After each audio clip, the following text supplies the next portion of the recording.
I think we are to that somewhere. Nice. Make sure we're all good. We're getting there? Okay. All right.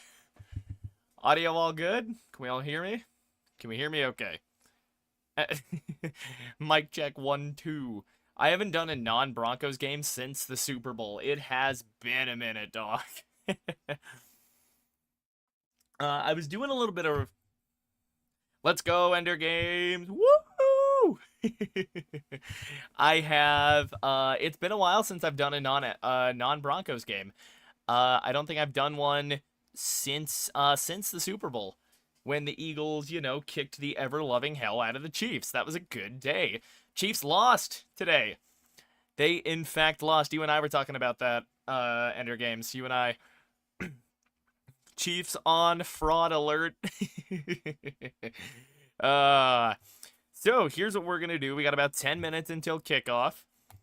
I think we can talk about a couple of things beforehand. We got the time. It's 6:06. Yeah, we're all good. So basically, I was looking through this Commanders roster, just like trying to familiarize myself with some of the players here. Dog, this roster is so old. Should do more of them. More content equals more chances of YouTube pushing your channel. True.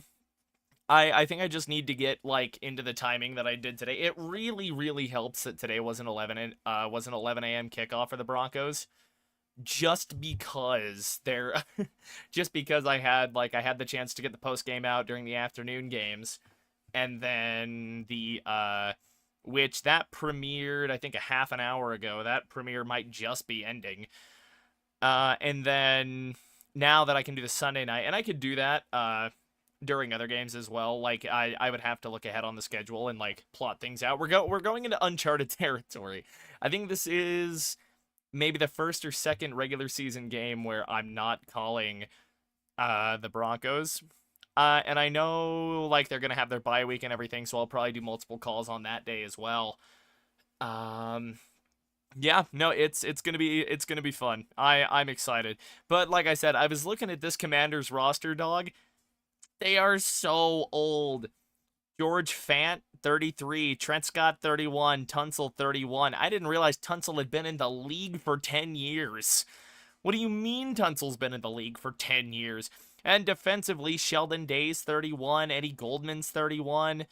Who else here? Nick Bellore at linebacker, 36. He's been in the league 15 seasons. What do we do? And Von Miller in his 15th or 16th year. Are we kidding me? Bobby Wagner starting, which granted, I think Von's having an okay year, but I haven't kept track of Von Miller since the Broncos traded him to the Rams, to be honest. So so that is the way that this is going to start out. We'll go over some of these scores from earlier in the day. I'm basically bootleg football night in America, dog. These guys are real stupid. They're doing it from the field and from a professional studio. Dog, I do it from my bedroom. I think I'm the smart one here. I think I'm the smart one doing it from my bedroom, dog. Didn't Kevin Harlan call a few NBA games from his bedroom or from his basement in 2020? That was that shit was crazy. So, yeah, wild day. Early window was full of incredibly close games and a couple of big upsets just throughout the day. Niners win by 10 in New York. Giants put up a little bit of a fight, but not enough. Dart had a good game, though, 24-33, 191 yards through the air, 56 on the ground, 3 total touchdowns, and that's gonna be scary for New York going forward, considering that they don't have a ground game. If Jackson Dart's going to be your leading rusher every week, dog, it is going to be rough. It is going to be rough for the Giants going forward, because either Dart's going to get beat up, dude, or his development, I feel like, is going to get shot. The Washington geriatrics, true. Did I not have slow mode on the last stream? I might actually go. Let me go turn slow mode off. I think that was an accident that I turned that on. Uno momento. I'll go turn off slow mode so I'm not restricting you guys. Piccolo is letting y'all speak. Actually, no, I usually have slow mode on, don't I? Ah, who cares? If it becomes an issue, we'll figure it out. The nice thing, though, is I have a mod now in Ender Games. And, yeah, if we get any robots here on Sunday night... I don't think we have a protocol for a raid either, Enter Games. I have been raided before. It is a possibility. Grossi likes to go seek out some streams and raid people. You can always hope. But anyways, we were on the topic of NFL scores, and we're going to keep at that. Bills continue their regular season ownership of the Kansas City Chiefs. And my God, Mahomes did not play that great. 15 of 34, 250, one pick. Allen goes 23 of 26, 273 and a touchdown. Putting on the Superman cape or something and just slinging the ball with deadly efficiency. Kareem Hunt goes 11 of 49 with a score. James Cook, 27 of 114. James Cook was a monster today, man. Absolute gold for the Buffalo Bills. Receiving-wise, the two leading receivers, Dalton Kincaid with a 6 for 101 game. I think it's his first 100-yard receiving game in years. Rashee Rice still continuing to come back good off of that suspension. 4 receptions, 80 yards. So, good run for him, and we're going to try and bang these all out. Jaguars win a game in overtime to move to 5-3, and I believe that puts them above Kansas City for the 7th seed in the AFC at the moment. Lawrence, not his best game, but could have done a lot worse. 23 of 34, 220, one pick. Geno Smith, 29 of 39, 284, 4 touchdowns with a pick of his own. Geno had a good game. Raiders still can't get the running game going, though. Ashton Genty, 13 of 42. Travis Etienne, 22 of 84. So, Jags had it going a little better there. But Brock Bowers, I pray for anyone that played Brock Bowers in fantasy or played against him. 12 catches, 127 yards, and 3 touchdowns. That is a monster stat line for PPR leagues. So, for anyone playing PPR, Parker Washington for the Jags. Bit of an unknown name there, but not bad from him at all. Trevor Lawrence had 2 rushing touchdowns on the ground. He goes 9 of 24 on the ground. Good game by the Raiders, and the biggest thing from the Jags game, dude, Cam Little hit a 68-yard kick. I'm being so dead-ass right now. Cam Little hit a 68-yard kick. He hit a 70 in the preseason, so everyone knew it was possible. Could you imagine if Cam Little was kicking in Denver, dude? That is a weapon to have. You barely need to get to midfield and you're in field goal range if you're the Jags. Come on. That's unfair.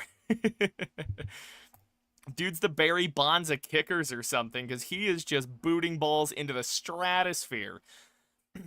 We move over to expected blowout city. Actually, I think these are showing me all the late window games for the most part. Let's try and kind of go in order here as it happened. Chargers-Titans. Chargers able to hang on to that one. Cam Ward, not a great game. How the hell did the Titans score 20 points? What? Hang on a minute. How did y'all score 20? Did they score 20 with, okay, so a defensive touchdown. Joey Sly accounted for 8 points. How did the Jags score 20 points? What? Or the Titans. Anyways, Titans fall to 1-8. Chargers remain a game back of the AFC West. They do hold the tiebreaker over the Broncos as it stands. Mahomes scored less than Jones in fantasy. Oof. Yeah, that's a tough day. Tough day at the office for Mr. Mahomes there. We go to probably one of the upsets the upset of the week. J.J. McCarthy and the Vikings go into Detroit and walk out with a 3-point win. J.J. McCarthy, not his best day. I feel like he hasn't had a whole lot of best day material, but you take what you can get if you're a Vikings fan. 14 of 25, 143, 2 scores and a pick. Goff, good game on his own, but they were already in a hole by the time they were kind of starting to get going. 25 of 37, 284, 2 scores for Mr. Goff. Montgomery had a rushing touchdown. There's the Knuckles to the Sonic and Knuckles. And Sam Laporta with a near 100-yard game, 6 for 97. So he had a pretty good game there for anyone that has him in fantasy as well. I hate that Google makes me like reset everything when I go into a different menu. That is so annoying.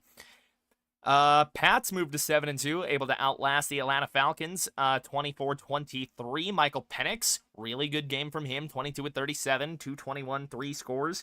Maybe not the most yards, but certainly a game that all Falcons fans are going to take. And I feel like this season you're really just feeling out how good Michael Penix might be. Of course, obligatory penis joke. Drake May, not the greatest game, certainly one of the worst we've seen from him this year, but if one of the worst is going to be 19-29 for 259 and 2 scores, you'll take that every day of the week. He does have an interception.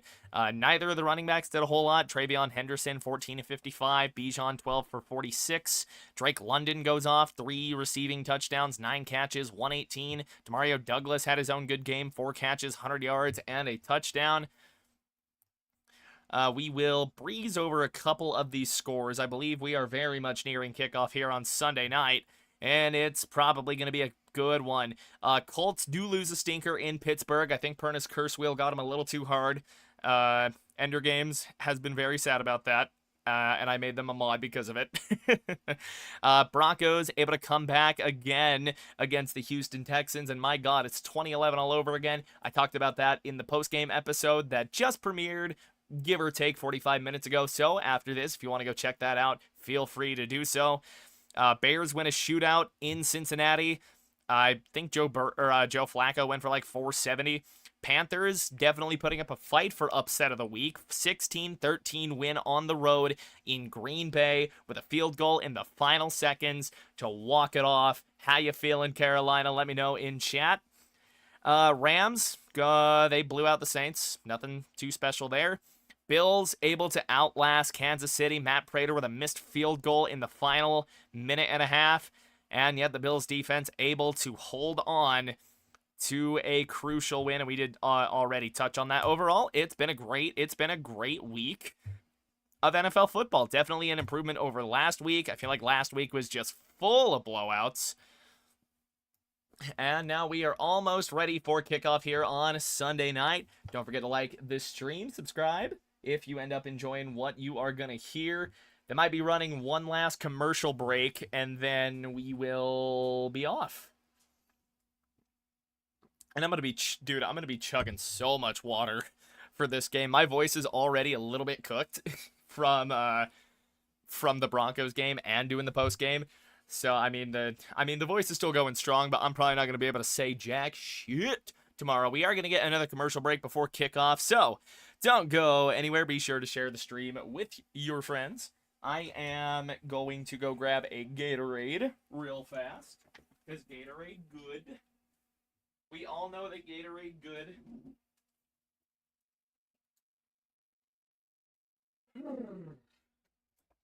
Make sure my door is shut all the way.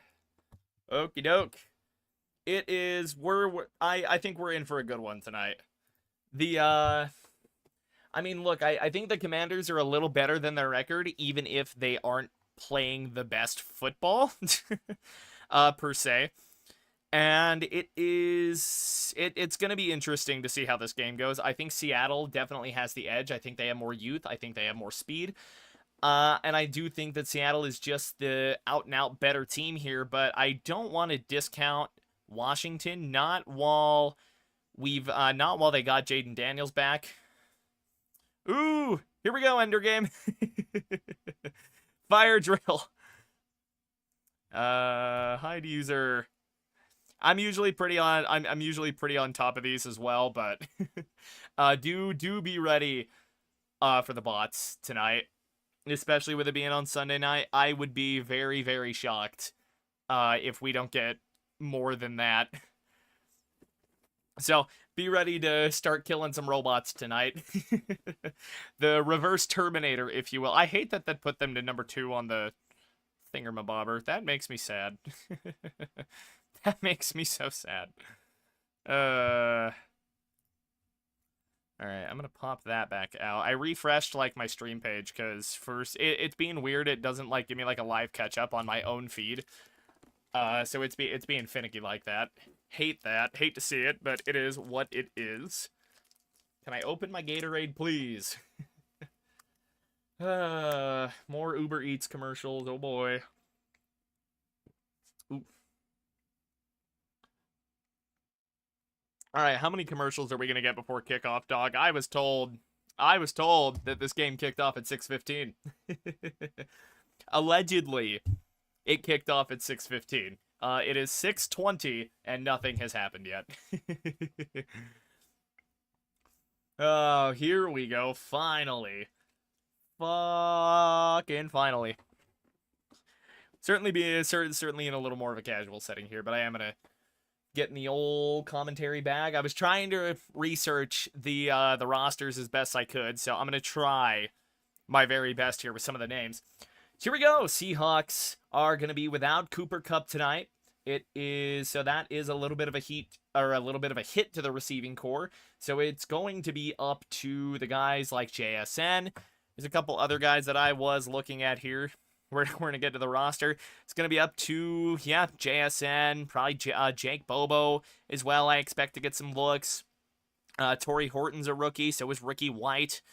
They have two receivers named White. They got Cody White and Ricky White, so good chance we see a lot of these guys. Cody White, the more experienced guys between the two, and then Ricky, the rookie out of UNLV. Yeah, and then Washington, I mean, really, they're probably going to lean on Bill Krosky-Merritt a good amount. They've kind of been doing that all year. They got Jaden Daniels back, so that is a big boost to the Washington offense. All things considered, I don't think this Washington defense has been that great. I know Marshawn Lattimore's been a little bit of a disaster for them, and just with how many old guys they have on this defensive roster, I mean, it's going to be a weird look for Washington. Of course, you got Bobby Wagner, middle linebacker, and the guy cannot pass cover like he used to. You got Von Miller coming off of the edge. I believe he's more of a rotational guy for Washington. And it's going to be a real interesting game. I'm real interested to see how this is going to go tonight. Washington does have it at home, so they do get a little bit of, they get that home field advantage, obviously. Should be a good one. Should be a good one here on Sunday night. I appreciate you guys hanging out with me. Here we go. We are finally getting set for kickoff, and it is going to be Jason Myers booting this off to start it out for the Seattle Seahawks. Seahawks in their throwback uniforms tonight. I used their throwback logo on the thumbnail. Didn't think it would look great on the scoreboard, so I did use the current logo on the scoreboard. It is what it is, obviously. You do like throwbacks. I really like the colors on the Seattle uniforms, though. Those are actually dope. Here we go. Myers has got the ball teed off, and we are just about going. Ball is in the air. Here we go. Washington going to start out with this. It'll take a bounce before it is fielded at the 10. That is Luke McCaffrey that is going to get it out to the, I'll probably call him 25-yard line before his forward progress was stopped. And here comes Jaden Daniels, 2024 Rookie of the Year. Of course, we got Bill Krosky-Merritt, Luke McCaffrey, one of the starting receivers, ranked 31st. According to PFF, Zach Ertz starting at tight end. Lot of old guys, a lot of random guys. Luke McCaffrey, number 11, and then, of course, Zach Ertz on the back end of his career. Still remember him with Philly. He was so good in Philadelphia, man. Oh, man. Here we go. It's going to be Jaden Daniels in a pistol set. That is Krosky-Merritt behind him. Takes a snap. Play action, rolling to his left side, and automatically Daniels just has to get out of pressure and scamper forward. That is a gain of maybe 3. Daniels may have had a guy open in the flat. He chooses not to throw it, rolling to his left side. And that'll set up 2nd and 7 here for Jaden Daniels in the Washington offense. Missed a couple of games, knee and hamstring issues for Mr. Daniels, but 9 total touchdowns on the year to only 3 turnovers, so not awful for him. Going to be a gun set for him now. 2 receivers to each side of the formation. Daniels in the pocket with time. Now he's got to step around, step up, and almost gets flipped over across the 30-yard line. I think they'll spot him out after another gain of 3. It's going to set up 3rd and a lot more manageable for him. Yeah, it's just a little 2x2 set there. That is, see, Debo on the right side with number 83 just paired up with him. Nobody able to get separation there with all of the Seahawks defense just all over him. Here we go. McNichols will enter the game. Zach Ertz isolated on the left side of the formation. 3 receivers to the left. Daniels with the snap, dropping back.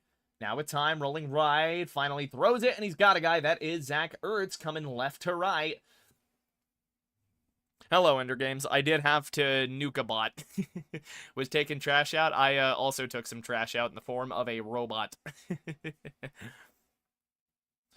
So it's going to be a first down for Washington. Zach Ertz able to find a little bit of space there. Able to get loose against Joby, number 29 for the Seahawks, one of their defensive backs.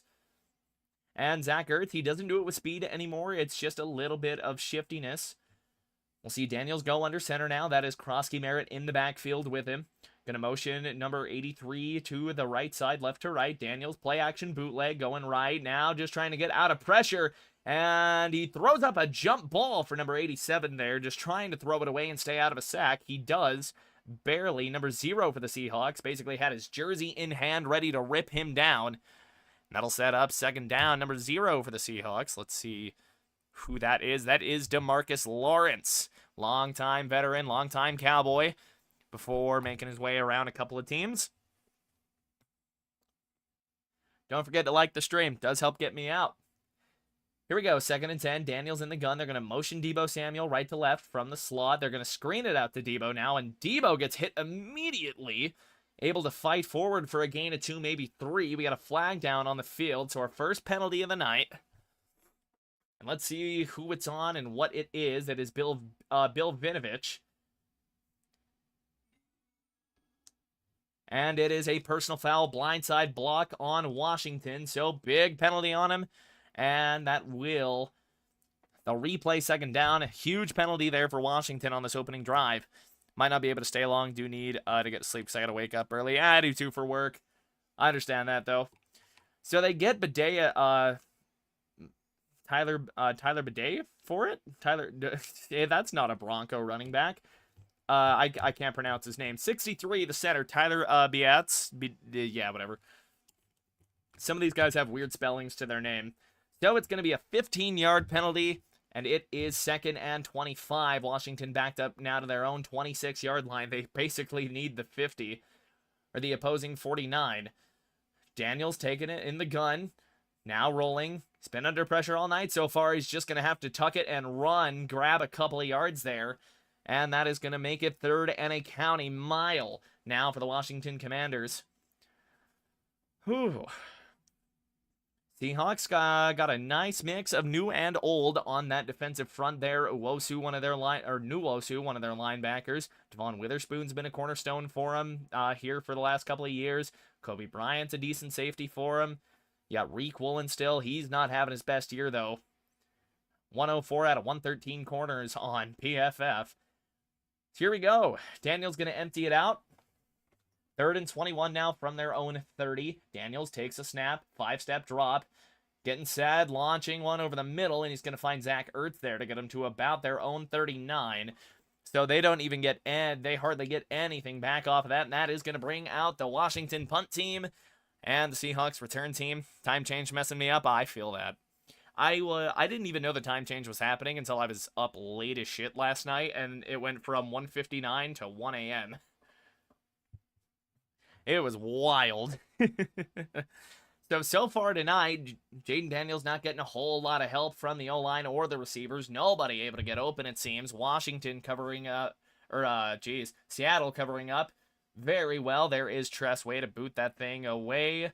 And that will be fielded at the 10-yard line. Fair cut. Seahawk ball. That is Horton that fields it. So here comes Sam Darnold and the offense. They are going to go to commercial break. Oh, man. So a bit of a bland first drive there by the Commanders. They get a first down and nothing else after a huge blindside block penalty knocks them way back to their own 25.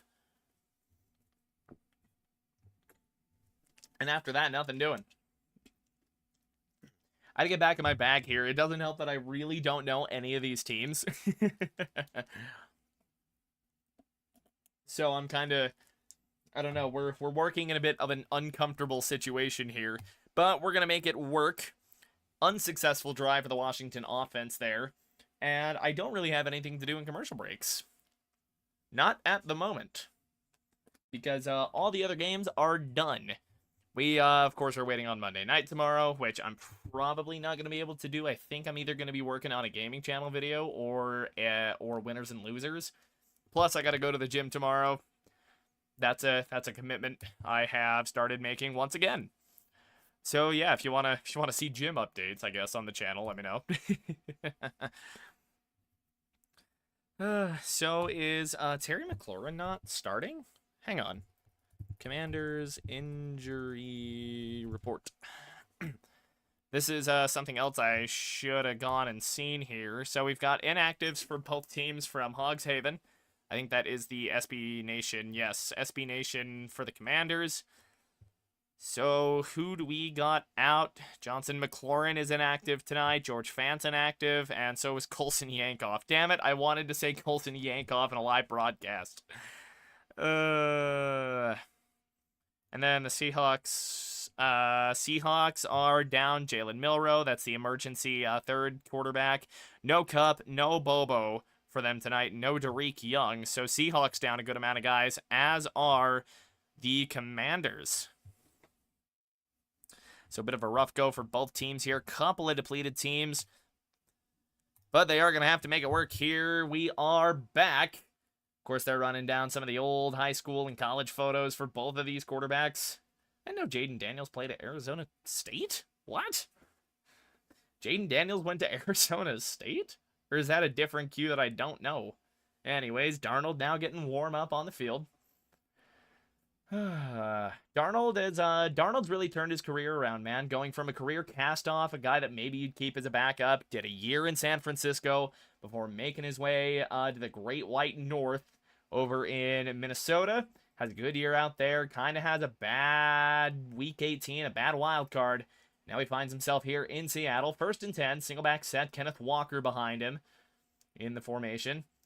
Going to bring a tight end in motion. It'll be a pitch out right side to Walker. Walker with a blocker in front. Walker going to push forward for a gain of 7. 11 minutes flat and counting down to go. It'll set up 2nd down and medium there for Seattle. Darnold barking at the guys, getting them set once again. Seem to be going a little up-tempo.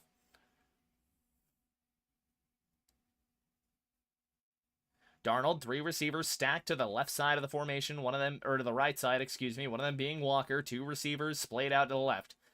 Darnold looking short. Darnold's got a guy, and that is number 15. That is Horton, the guy that took the punt return. He's got the first Seahawks catch of the game, and that will be a Seattle 1st down. Just coming out slot left there, just running a quick seam route. Seahawks had the Commanders spread out over there, and he's just able to beat his guy, gets inside leverage against his DP. Here we go, tighter formation now for Seattle. JSN gonna motion, they're gonna hand it off to him on an end around. JSN with a few blockers, and he's gonna get upfield and drags forward for a 1st down. So Seahawks now getting some momentum here on this drive. Jackson Smith and Jigba, his first touch of the night, does go for a gain of 11 or 12. And they just motion him left to right. Simple little design there. Out of a single back set under center. Darnold just able to flip around, hand it off. He gets some good blocking there from the guys up ahead. Able to push forward for that 1st down. So Seattle starting to get in business here a little bit. Couple of 1st downs in a row, and they're up to their own 40. Offset I form now for Darnold. Horton goes in motion, left to right side. They will play action. Darnold boots. Darnold to the right side. Gain of 5. That's a catch by Horton.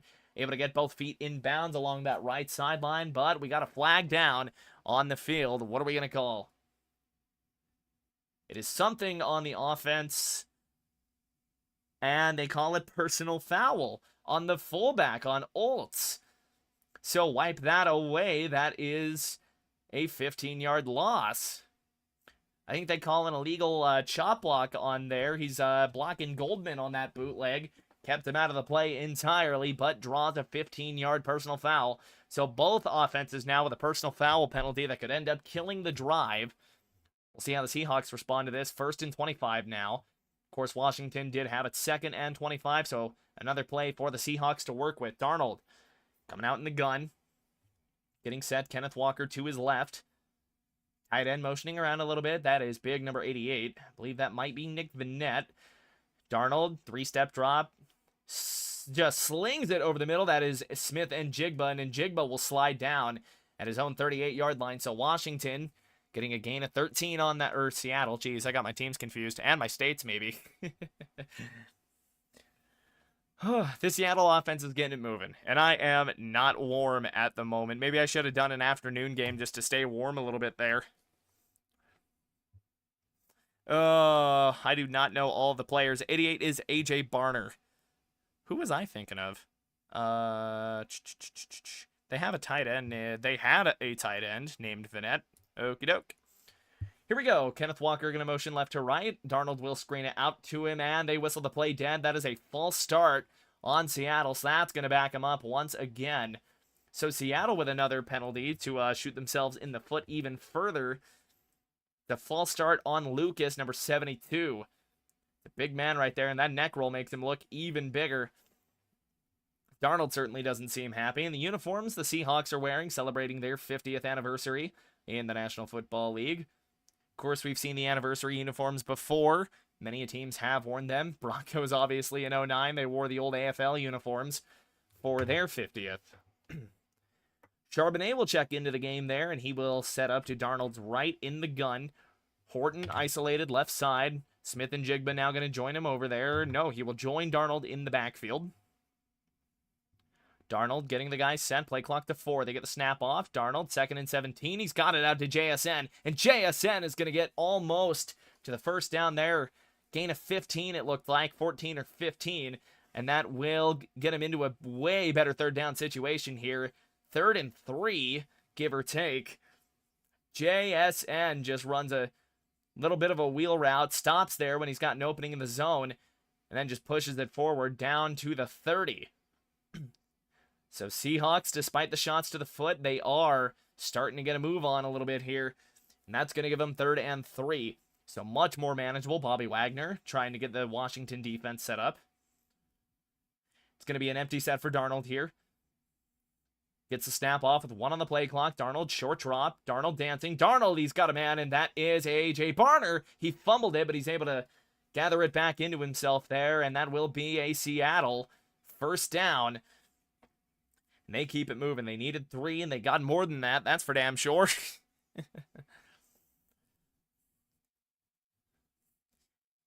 And that's like Darnold's 3rd or 4th read on that play, too. Just able to work left to right. Find Barner coming across the middle of the field there. Great play by Darnold. Here we go. I-form set now. That is going to be Volts back in the backfield. Getting a block for Walker. Walker cuts it out left, and Walker's got room to go almost to midfield.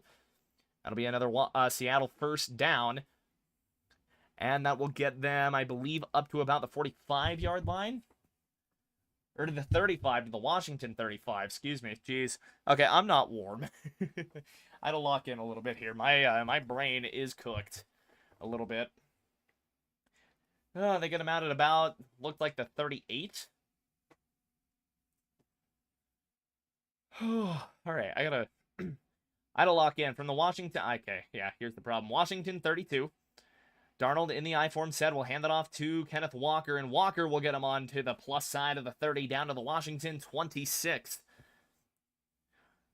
Seattle definitely focusing in on the run game here a little bit. Now they're introducing the Washington starters. Von Miller, of course, the starting linebacker. Frankie Louvu, Bobby Wagner, who's still got a good ranking. It's, you know, he's having an okay year considering how old the damn guy is.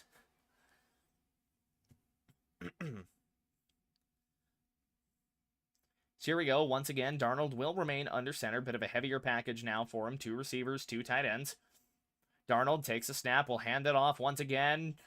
And a little bit of hesitation out of Walker before he's able to push forward. And they're going to mark him a yard short. Forward progress is going to keep him there. He gets shoved back. And that will set up another 3rd and short here for Seattle. Seahawks starting to move the ball really well. And they are deep in Washington territory now. Certainly in field goal range. We'll see Kenneth Walker exit the game for a minute. Take a sip of water. Every guy needs water. I need water.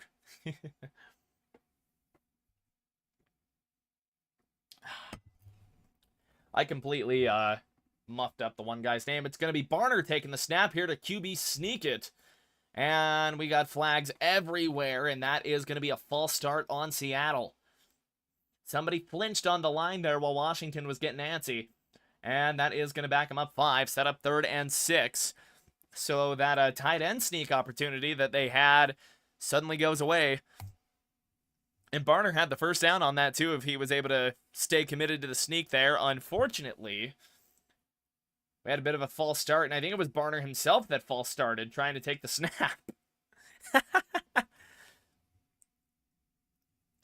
Unfortunate turn of events for Seattle there, but here we go, 3rd and 5. It was a 3rd and inches. It'll be a 3rd and a long 5. Barner going to join in the backfield. Now he will get set on the left side of the line. Darnold in the gun. Kenneth Walker rejoins the game.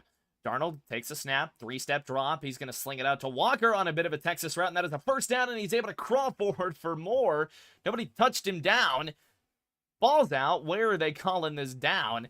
They call him down at the Washington 13-yard line. And then I have a look at this to see if he was actually down or not. But it's just Walker coming out on a Texas route right out of the backfield from Darnold's right. And then he just keeps scampering forward. And he was down for sure. I think while he was still down, somebody tapped him on the helmet. So Seattle ball now to the Washington 13. Darnold under center. Kenneth Walker, the single back in the backfield. Smith and Njigba isolated to the left side. Play action. Darnold looking for Njigba and just completely whiffs. Couple of flags come in. And I believe they are going to get number 2 for pass interference. That is Marshawn Lattimore. Looked like there was a good amount of tugging going on right there, and maybe that's why Darnold missed. And that is PI. Yeah, Lattimore is just grabbing Njigba's arm, holding him back. Yep, that they are going to get you for PI every single time on that.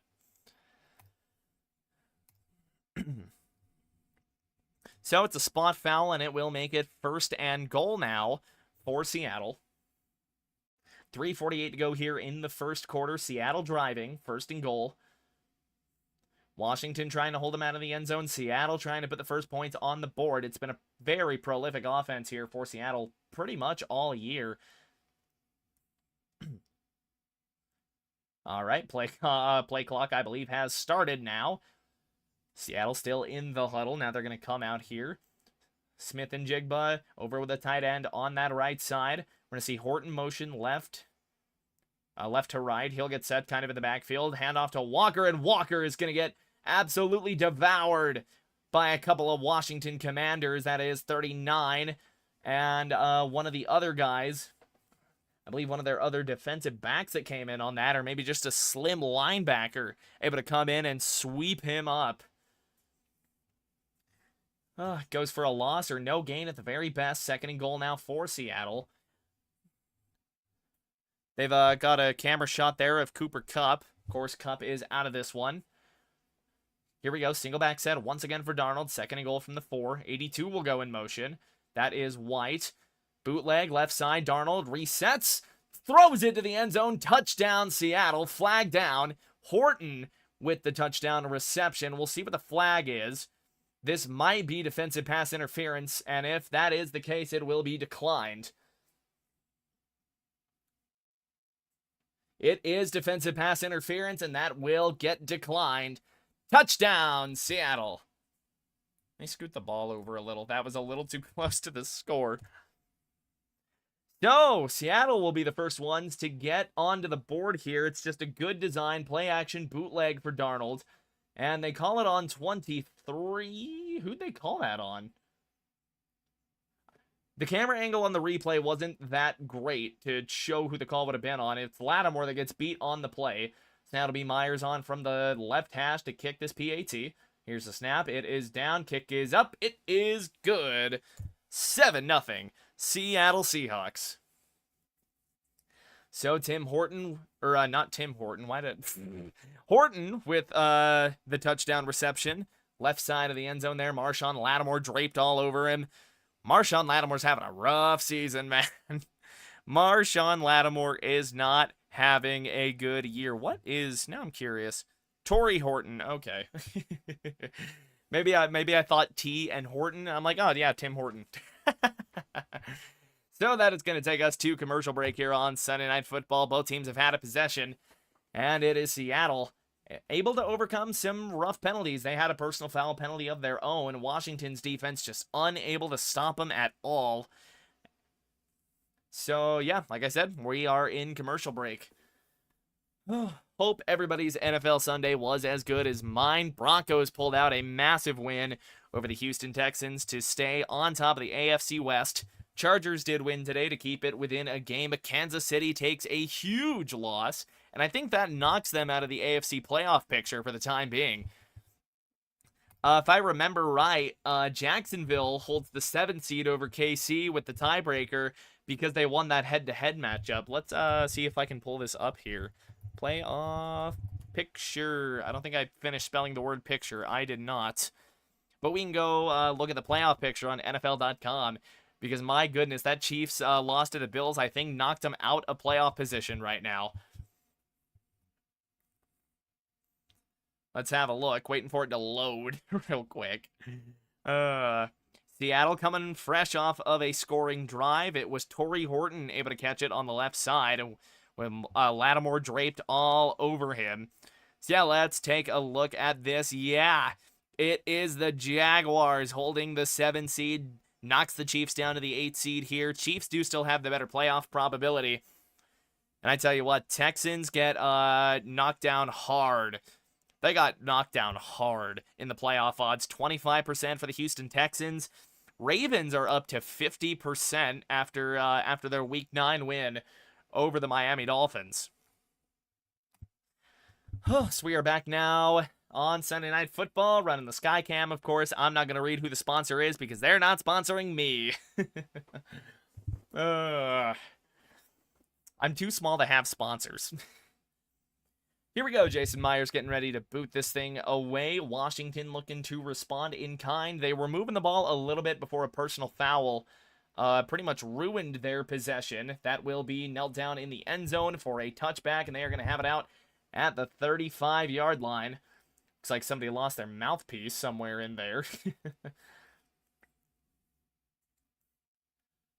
Ooh, could be a penalty. I don't know. I can't have, like, my volume too high up on the TV so I don't get, like, copyright smited. On McCaffrey, Luke McCaffrey, pointing at his shoulder on the bench. He's having trainers look at him, so bad sign there for Washington. I know McCaffrey's had some explosive plays for you guys. So it's a shoulder. It happened earlier in the game, and I think they ruled him down to out. That was quick. Here we go, 3:04 in the first. Daniels going to come out in the gun. That is Bill Krosky-Merritt to his left side. 3 receivers and a trip set right. Daniels, snap it. Will hand off to Bill Krosky-Merritt, and he's not going to get far. Able to get a gain of 2, pretty much falling forward for it. It's going to set up 2nd down and 8 there for the Commanders. For a 7th-round pick, man, I tell you what, Ja'Cory Krosky-Merritt, Bill Krosky-Merritt, has been an absolute gem here for Washington. Managed to fight his way up into the starting running back role, and he's done wonders for them. Pistol formation now. He's going to get an up man to his left side. Daniels, play action. Daniels has time. Now he's going to step up, and he is going to run, and he's going to dive forward. And he's going to get within a yard of the first down here. They're going to call him short. It'll be 3rd and short now for Washington. And they're looking to go on a drive of their own and respond to the Seahawks score here. Jeez, yeah, it is weird calling a game for 2 teams that I really don't know, but I'm doing my best. It's a good play action concept, though, but it's the same issue that Washington's been having pretty much all game here. Nobody can find any separation. Gun set now for Daniels. 83 goes in motion from right to left. He will be isolated up top. Or excuse me, Zach Ertz is there with him.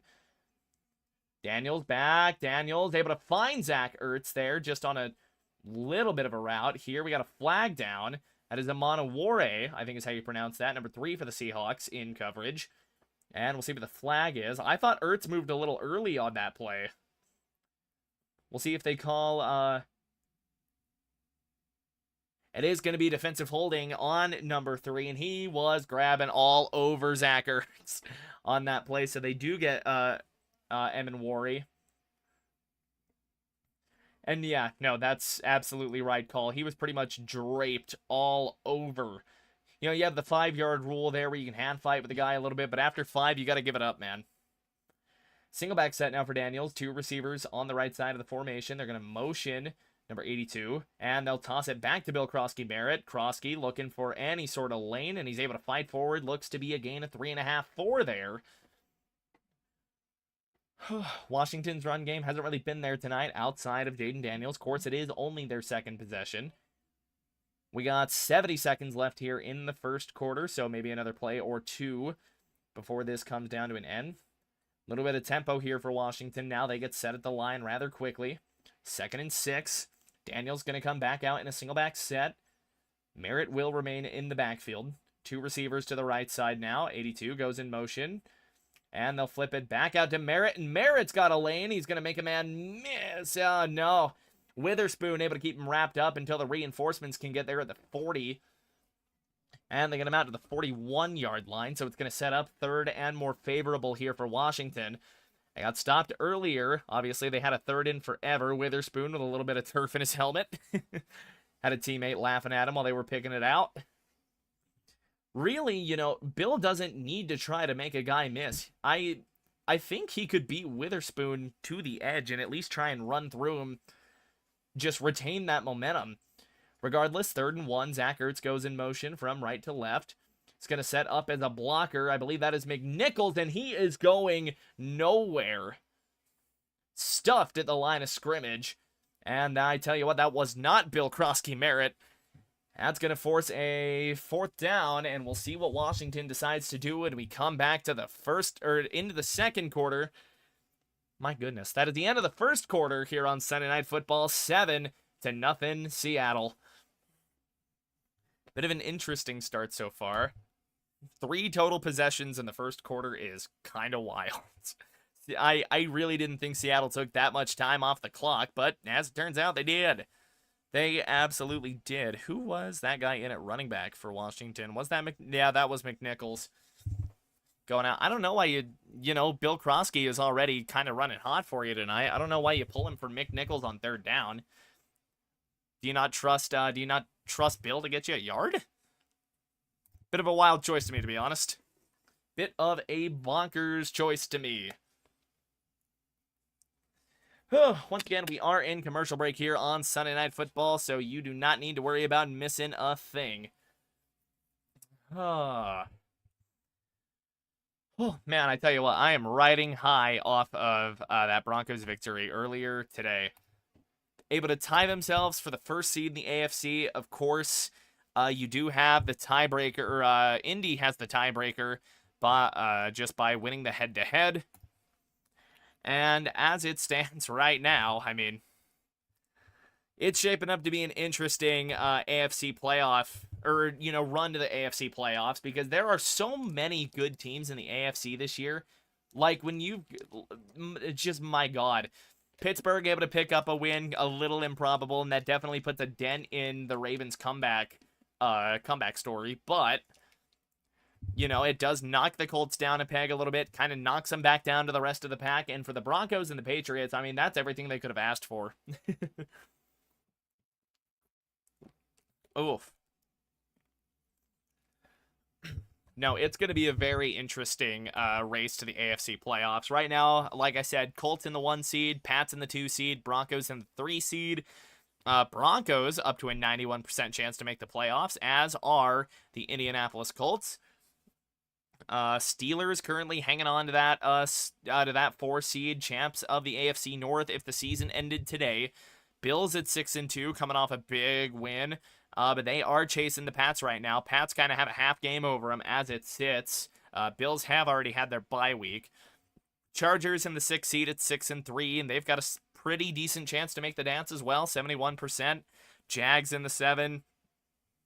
And then the Chiefs in the 8 spot right now. Jags do have a half game by record, but they also have the tiebreaker over Kansas City.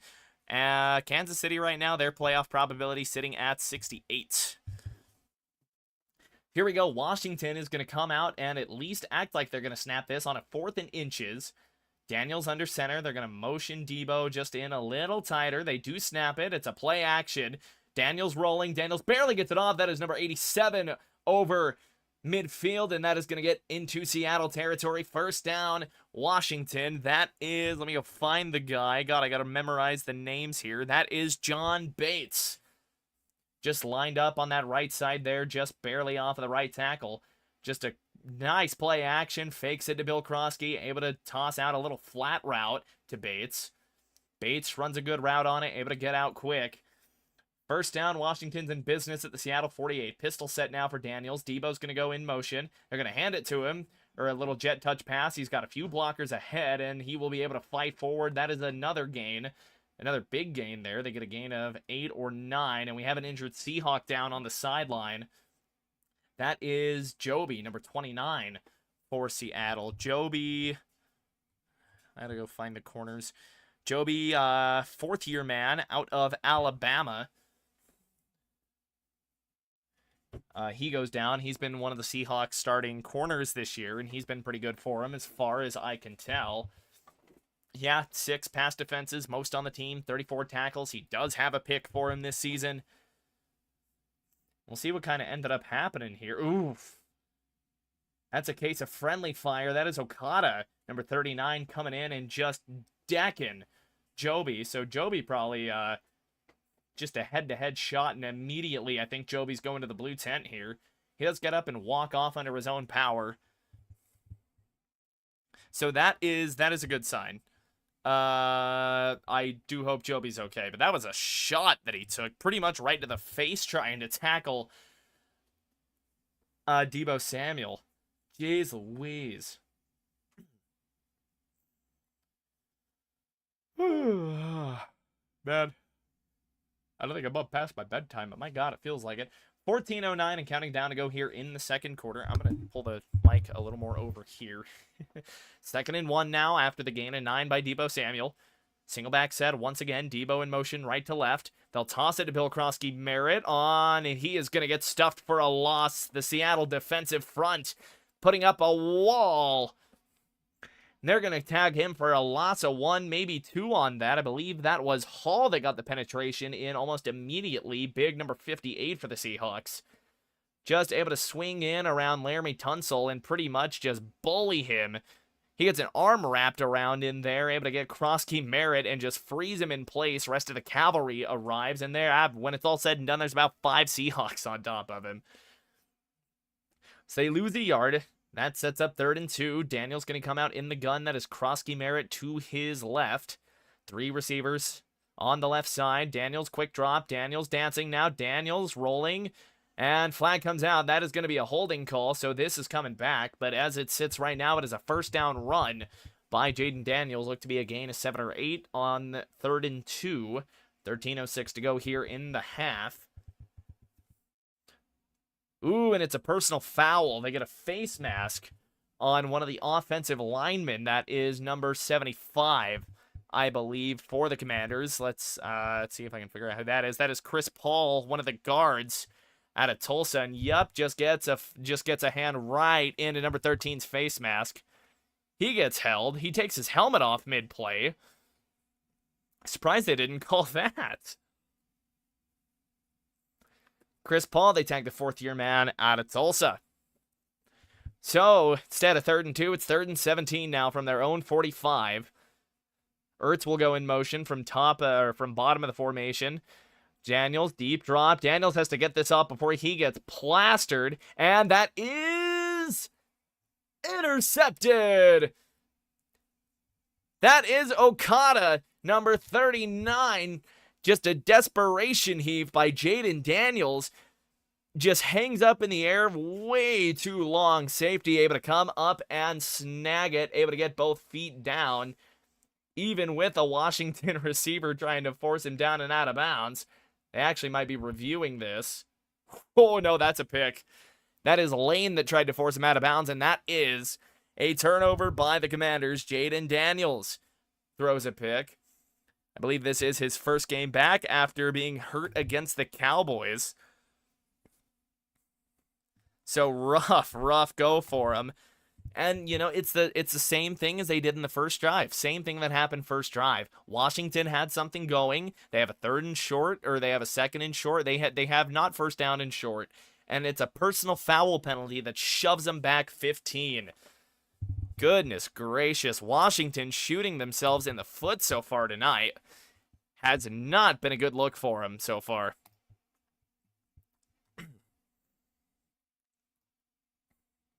Oh, big stretch. Oof. Tell you what, I am a little tired. I am a little tired.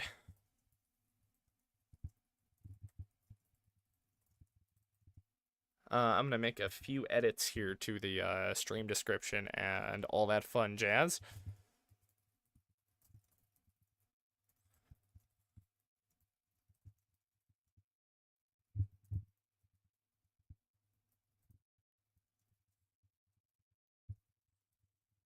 Pace in the NFC playoff race. Seattle will be looking to keep up with the NFC West, especially with the Rams win earlier today. Come out on top.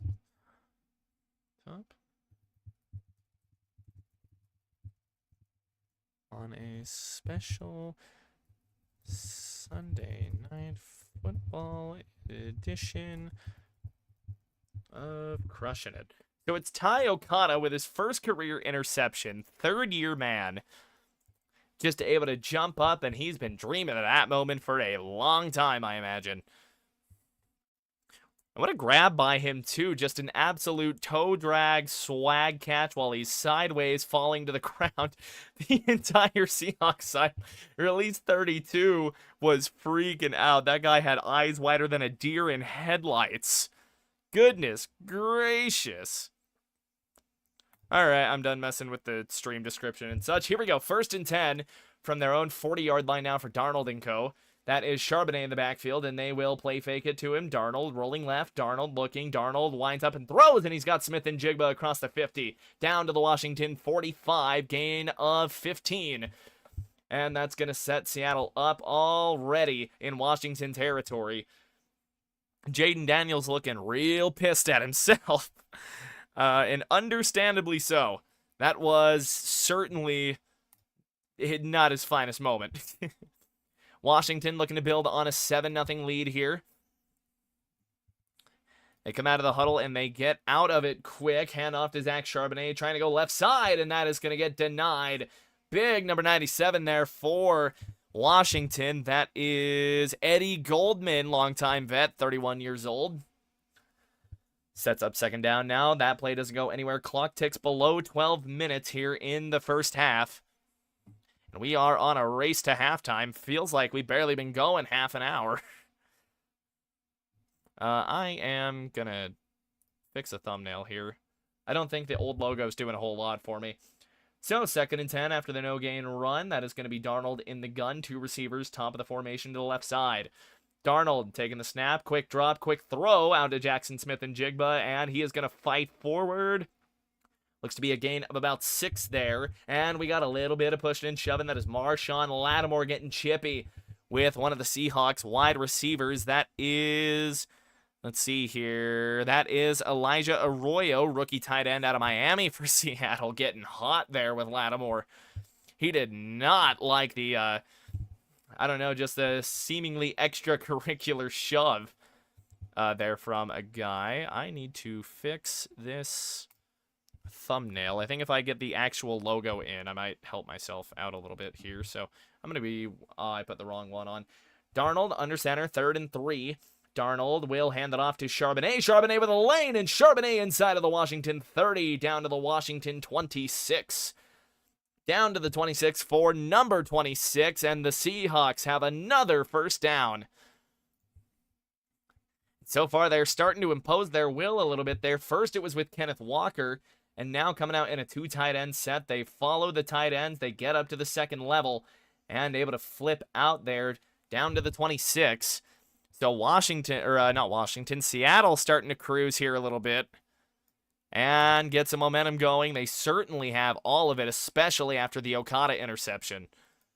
I've almost got the thumbnail fixed. I just need to slot the Seahawks logo in a way that's going to make me happy.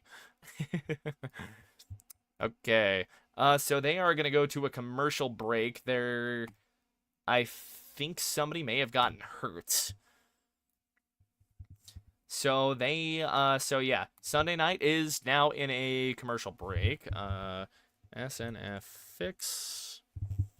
Yeah, I think using the old Seahawks logo is kind of getting me cooked a little bit because I think people are seeing it and they're like, ooh, he used the old logo. So yeah, we are in commercial break here on Sunday Night Football. I believe it is an injury timeout.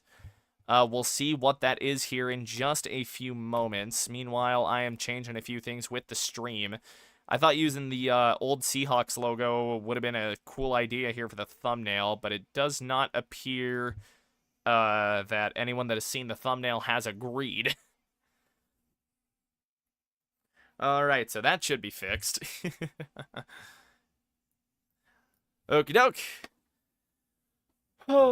So it's pretty much been all Seattle, all game so far. They get another possession. Washington, really Jaden Daniels throws away that second possession. And for now, I mean, Washington's definitely in a bad spot. I definitely think Washington's defense overperformed last year, and I think they are just really coming back down to earth this season, man. I mean, let's see if we can go pull up some of these defensive rankings right now. ESPN total defense stat leaders. Yeah, because I don't think Washington's defense has been super good this year. Yeah, total yards a game. Here we go. Yeah, Washington bottom 6 in the NFL, 372.8. It's just, I think that age is finally starting to catch up with them. I mean, you're starting Bobby Wagner and Von Miller in 2025. Now, if this was 2016, yeah, you'd be an elite defense for damn sure. But with these guys at this stage of their career, man, it's not going to look pretty. I mean, even like passing yards per game defensively, Washington's bottom 7. We look at rush yards per game, too. I don't think Washington's defense has been all that great. It's been better than the past defense, but not by much. Points per game, too. We go look at that. And once again, Washington, bottom 3rd of the league. It has not been a good go for Washington defensively this year. We'll see if they're able to hold here. That is number 20 for the Commanders. Coming off the field there, that is a defensive back. That is Quan Martin, safety. So we'll see who comes in to replace him. 1st and 10 for the Seahawks now inside of the Washington 30. They will take this at the 27. 86 in motion left to right. They will hand it off to Charbonnet once again. It will follow a blocker and will get down. That is a gain of 7. Going to set up 2nd and 3 now for the Seahawks, who are starting to get this running game going. Starting to exploit this kind of porous Washington defense, who hasn't really been able to get out of their way all year. You know, the Commanders have kind of just been a great value Cowboys all year. And that's an outstanding play design there. You get the right guard, that's big, number 75, Bradford pulling. So they call it a gain of 6. Snap this from the 21, between the 21 and 22. And Jigba going to go left to right, and they're going to throw it out to the left side for Charbonnet. And Charbonnet is going to get hunted down in the backfield. Massive loss there, loss of 4. That's going to make it 3rd and definitely longer than you'd like to. Bobby Wagner, I believe, was in there leading the charge for Washington. Did not quite see who replaced the injured safety for Seattle or for Washington. Ugh. Is that Jeremy Reeves that has come in? It appears so.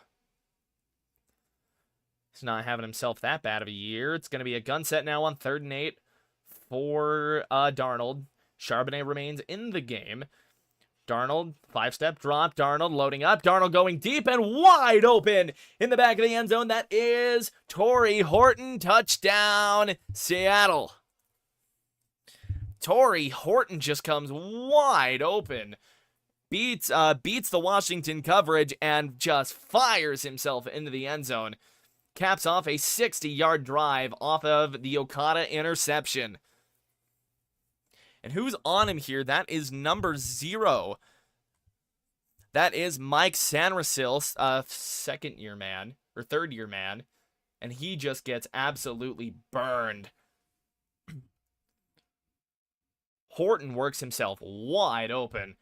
13-0 Seahawks. So Myers will be on now for the extra point. Snap is down, kick is up, and the kick is good.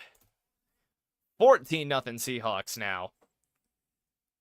We do have a flag down here. Coming in seems to be after the play. We'll see what this ends up being. They haven't added the point to the scoreboard yet, so hang on just a second. Running into the kicker, so extra point is good. It will stand 14-0 Seattle.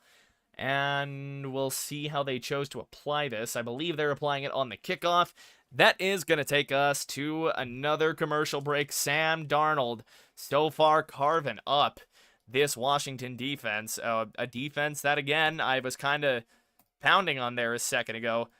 They're just not good, man. They are just not good.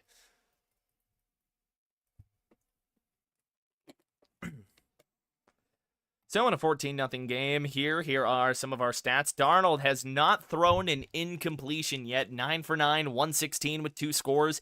Daniels 4 for 6, 36 yards with the interception. Kenneth Walker, the leading rusher for the Seahawks as it stands, 5 for 26. Though Charbonnet is certainly probably giving him a run for his money at this moment. No, not really. 4 for 11 at the moment. Smith and Jigba also with an 11-yard run. JSN leading the team in yards, but Torrey Horton with the 2 touchdowns on 3 catches. You gotta, that's just efficiency right there. Deadbeat efficiency. Ty Okada with the interception. That set that drive up, and the Commanders are finding themselves in an absolutely awful, awful spot. Oh boy.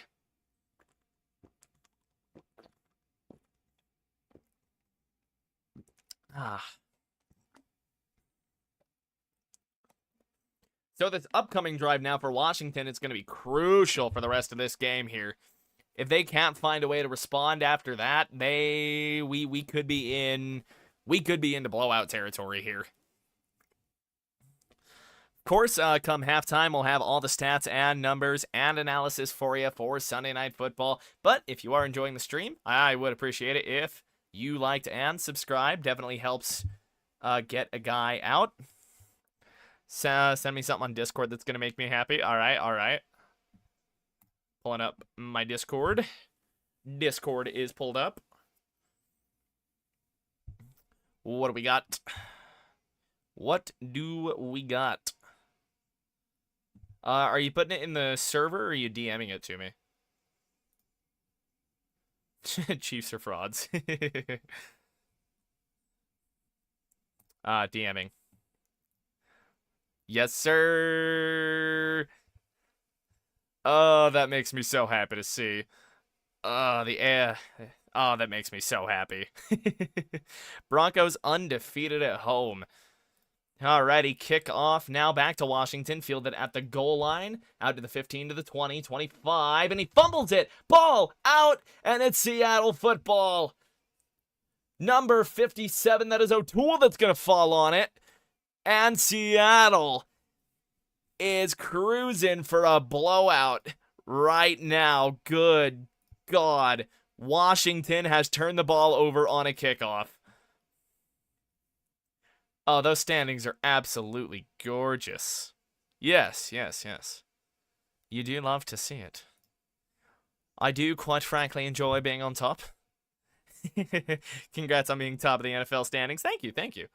I have not seen that. That has not happened in so long for the Broncos, man. And despite how inconsistent they're playing, they are still on top. The Broncos are not frauds, unlike the Kansas City Chiefs. So it's a huge turnover by Washington on the kickoff, and now Seattle is in business at the Washington 26. Darnold under center. Looking like he's getting a read there on the line. Takes a snap, dropping back. 5-step drops here, and he's taking an end zone shot immediately. Touchdown, Seattle. That is Arroyo, the rookie tight end out of Miami. 2 snaps and 2 touchdowns in a row for Seattle. I keep saying Washington. The Seahawks are in Washington, technically, but you get the idea. Seattle The play after a turnover in this play sequence has been an absolute disaster for Washington. Long touchdown throw to Torrey Horton. You have the turnover on the kickoff, and now the touchdown to Arroyo. My God, Washington is having a meltdown, and there were a couple different touchdown options there. Number 23 got beat off of the line there by JSN. So immediately, Myers coming back out to knock through an extra point, and knock it through he does. Myers has been quite active here in the last couple of plays. The kickoff, the 2 PATs, and suddenly Seattle finds themselves 21 skunking. 21 skunking the Washington Commanders. Good God. Where is your opponent has left the match meme? My God, I'm gonna just post this on YouTube. I just want the I just wanted the jeez, okay. I mean, I would have to get a screenshot, but it is what it is. I just wanted the cut of it, like the actual text box that says your opponent left the match. Come on, man. Not gonna happen. I mean, right now, Washington may as well quit out of this one. Good Lord. So, kickoff, we're going to do this one again, and they let it bounce into the end zone. That's going to be a touchback out to the 20 for the Washington Commanders, who are now getting skunked. 21-0, and I have quit a number of Madden games after going down 21-0.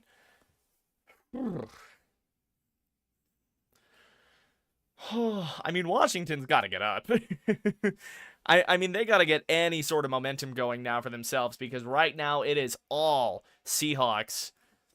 And with, give or take, 10 minutes left here in the first half, I mean, you go down into the locker. Oh, it's 8:41 to go in the first half.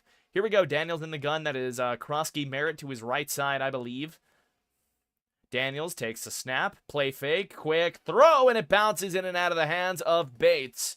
Bates, who had a nice third down conversion earlier in the game on one of those earlier Washington drives. It goes in and out of the hands, and it looked like Daniels just fastballed it in there after pulling the ball. Looked like an RPO. Jake Bates, I don't think that's Jake Bates.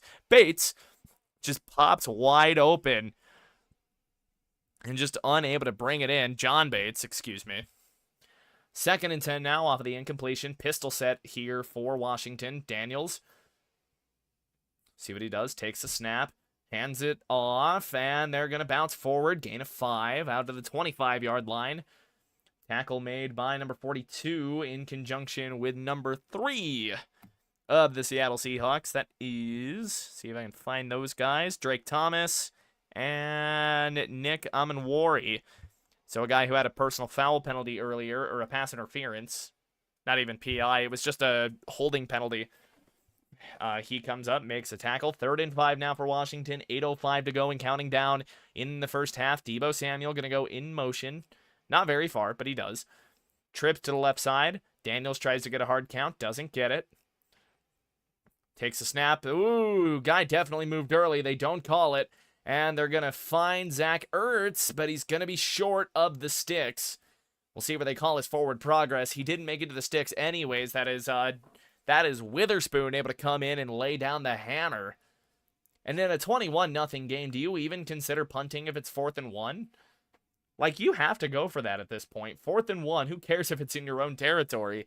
You gotta go for that. You can't punt this ball away to a hot Seahawks offense right now. Especially when I believe they get ball at halftime. And we are going to see Washington at least line up to go forward here. Number 19 isolated to the left side. That is McNichols in the backfield with Daniels. Daniels play fake. Daniels rolling. Daniels going to run for it, and he's got it. Oh, we got a flag down. Whistles.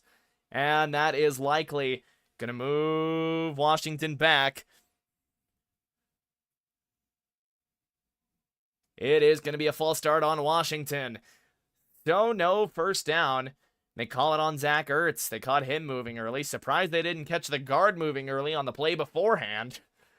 Because, my God, he jumped like a hitch too soon for sure. Yeah, they got him. He did start moving early. So this will bring out the punter now for Washington. Oh, boy. Seahawks loading up the line a little bit. Now the guy backs off. That is... I'd have to go find who this is. Gets a snap. Kicks it off cleanly. And it is going to the Seahawks. They start playing poison control. Torrey Horton's just going to let it roll inside of the 15-yard line. He wants no part of that. And after seeing what Michael Bandy did for the Broncos today, I don't blame him. Seahawk ball now. They'll have it at about their own 13-yard line, so it'll be awful starting field position. But I doubt that's enough to stop the Seahawks as it stands right now. Seahawks are moving the ball at will. Nothing nothing Washington has done tonight has been enough to shut down Seattle. We are in commercial break, though, here on Sunday Night Football. The nice capper to the weekend, and in a week of close games, it looks like we are shoring up for a blowout. 21 points for the Seahawks in the first half, and I have a very good feeling it's going to be even more going into the locker room. This could easily be a 28, even 35-0 game going into the second half. I'd be shocked if it's not at least 28. The way the Seahawks are moving the ball right now, it is absolutely nuts. And, you know, they did get a huge boost from that Washington special teams muff. Not even a muff, it just got stripped that O'Toole fell on. Oh, man. If you're Washington right now, man, you are sick. Been waiting absolutely all night just to see your team get absolutely creamed by the Seahawks. And, of course, you know, the Seahawks are a really, really good team. They've been playing out of their minds this year. Mike McDonald's got them moving really, really well. Sam Darnold has been playing great this season. So, I mean, it really looks like... I know the huge question about Sam Darnold this season was, can he sustain what he was building in Minnesota? And the answer is absolutely yes. And I wonder if we get to a point where the Vikings are regretting letting Sam Darnold go a little bit. Not because you didn't want to see what JJ McCarthy is, but it's, you know, what if this is what McCarthy is? I don't think has he thrown for 150 yards in a game? I mean, he's only played 3 games in the last 2 years due to injury.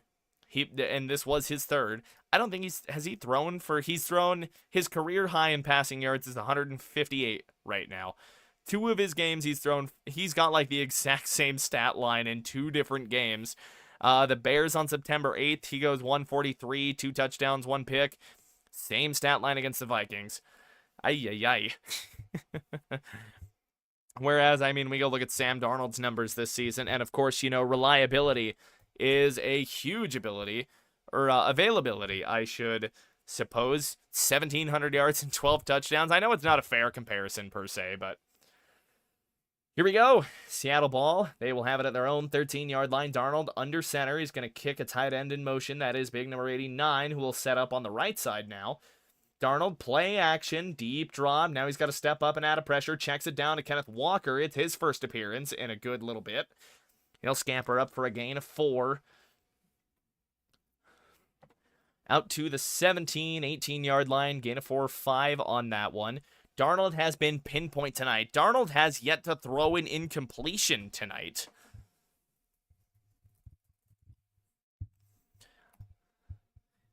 I mean, you say he's got more touchdowns than incompletions. He hasn't thrown a single incompletion. 10 for 10 for 142 yards on the night. The gain of 5. They're going to come out under center once again. I formation now. Darnold will hand it off to Kenneth Walker, trying to go right side, and he is going to get shut down. Looks to be a loss of 1 there. Washington defense trying to stand up there. That is McGee that gets in there. Number 58 for him, wearing Von Miller's old number in Denver. Of course, not because of Von Miller, I'm sure, but, you know, you like to point out the little things every now and again. Washington, so the fight's not completely dead. Washington trying to not get shellacked, maybe try and get the ball back and try and get what has been a dormant offense so far this game. The ball one more time, see if they can't get anything going before the second half. 5:20 and counting down. Darnold in the gun. Empty set for him, dropping back 3 steps. Now he's got to dance. Darnold finds a man that is JSN for a first down. He breaks a tackle, and he's out to his own 39-yard line. Able to get out just short of the 40. Big first down and more. So if Washington was looking for a stop, they are not going to get it here. And they just spread them out. I mean, you've got Kenneth Walker and JSN on the same side. Walker just on a little bit of a flick and out route. Here we go. Darnold, good motion. White, number 82, closer to the formation. Play action now. Darnold rolling to his right, unloading, and he's got 82 who breaks the tackle, and he's down the sideline. 20, 15, 10, 5, touchdown, Seattle. The first of his NFL career. And if you are Washington now, oh no. This defense is I can't fix the number. Fix yourself number, please. Thank you. Washington is getting carved right now. Oh, I wish I could call this with the usual enthusiasm I can, but I have upstairs neighbors, so I can't get too loud. I imagine my voice is already quite loud. It's well designed. I mean, you get him in motion, kind of set him up behind the left tackle. He's able to wiggle out on what looks to be just a loose little corner route while Darnold's rolling out to that same side. And you just find a guy, find him wide open. He breaks one tackle, and it's 28-0. Seattle is boat racing the Washington Commanders. Goodness gracious. And my phone ringing a little bit. So with just over 5 minutes left here in the half here on Sunday Night Football, 28-0 Seattle. And like I said, I was going to be shocked if Seattle didn't go to the locker room up 28-0. Now I'd be shocked if they don't go up 35-0. Washington is playing awful. In Search of Washington Commanders team did not show up to play week 9, no, for sure. I don't even know if didn't show up is the word, man. I don't even think they exist right now. Washington is getting fucking boat raced. Like, there's getting blown out, but like the Washington has come out and looked just completely awful. Like, straight overmatched. Like, this feels like a high school team trying to play an NFL team right now. And it is going about as poorly as you'd think. 2 turnovers already for him. One, a fumble on a kickoff, and the other, a Jaden Daniels interception that led to points for the Seahawks. Oh, boy. Not to mention, I mean, let's go look at this stat line once again. Darnold, 13 of 13, 229, and 4 touchdowns. I don't know if Washington's gonna win this game, guys. And I really thought this was gonna be a lot closer than it was. Maybe that's my optimism. Maybe that's the, these are all paid guys. None of them are gonna lay down. The Commanders are laying down right now. And not even gracefully. They're like flopping down like an old dying dog that can't see. Oh, boy. Washington looks like a 0-9 team right now, man. They look worse than at least the Titans put up a fight against the Chargers. That was a 1-possession game. The Commanders are dead. Jaden Daniels is getting no help from anybody. Something that I have noticed, okay? Something that I have noticed so far this game is that Jaden Daniels just cannot get a guy with separation anywhere. Nobody, none of these Washington receivers can get any sort of separation. And that is really, really hurting Jaden Daniels, obviously, because he's got no one to throw to. He's the leading rusher. He's got no one to throw to. I think Jaden Daniels might be the only offensive player that showed up because his O-line is making him run for his life.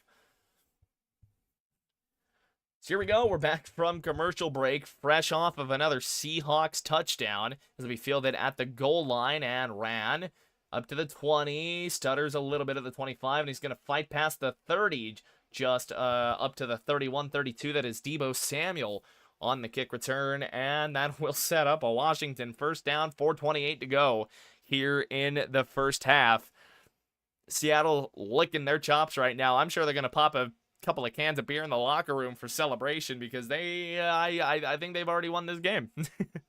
I think it's over. I think this is going to be a game that is over by halftime.